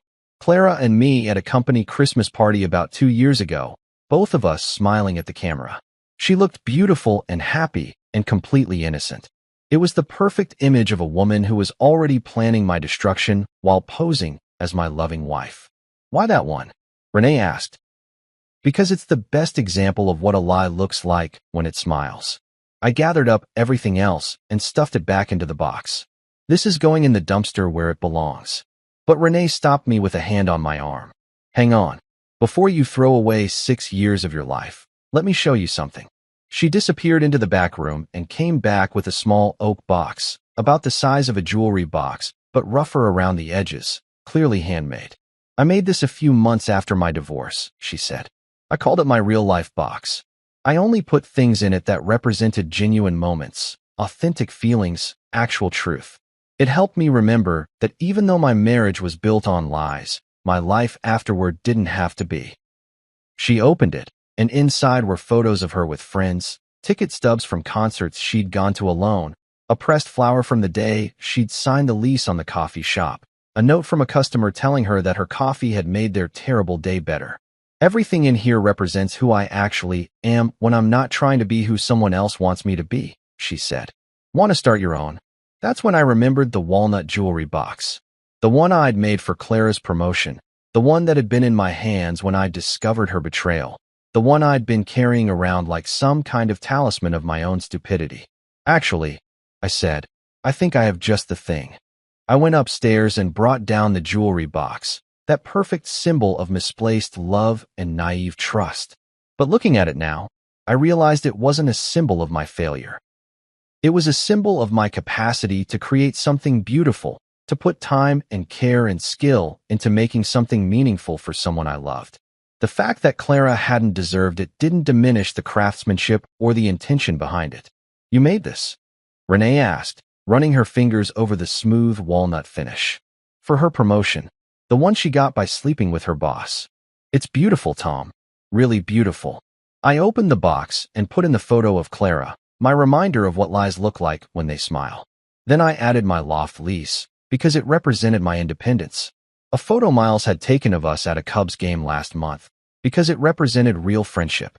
The business card Harper had given me after the divorce was finalized because it represented standing up for myself. Finally, I pulled out my phone and took a picture of Renee holding the box. Her face lit up with that genuine smile that had become the best part of my days. "What's that for?" she asked. "The first authentic thing that's happened to me in years," I said, and added the photo to the box. Renee looked at the photo, then at me, and her smile turned into something that made my chest feel warm in a way I'd almost forgotten was possible. "So what happens now?" she asked. "Now," I said, closing the box carefully, "I only keep the real things." And for the first time since I'd walked into Victor's office and seen my wife kissing another man, I felt like my future was something worth building. This time, I was going to build it with someone who understood the difference between authentic and fake, between love and strategy, between a partner and a mark. This time, I was only keeping the real things.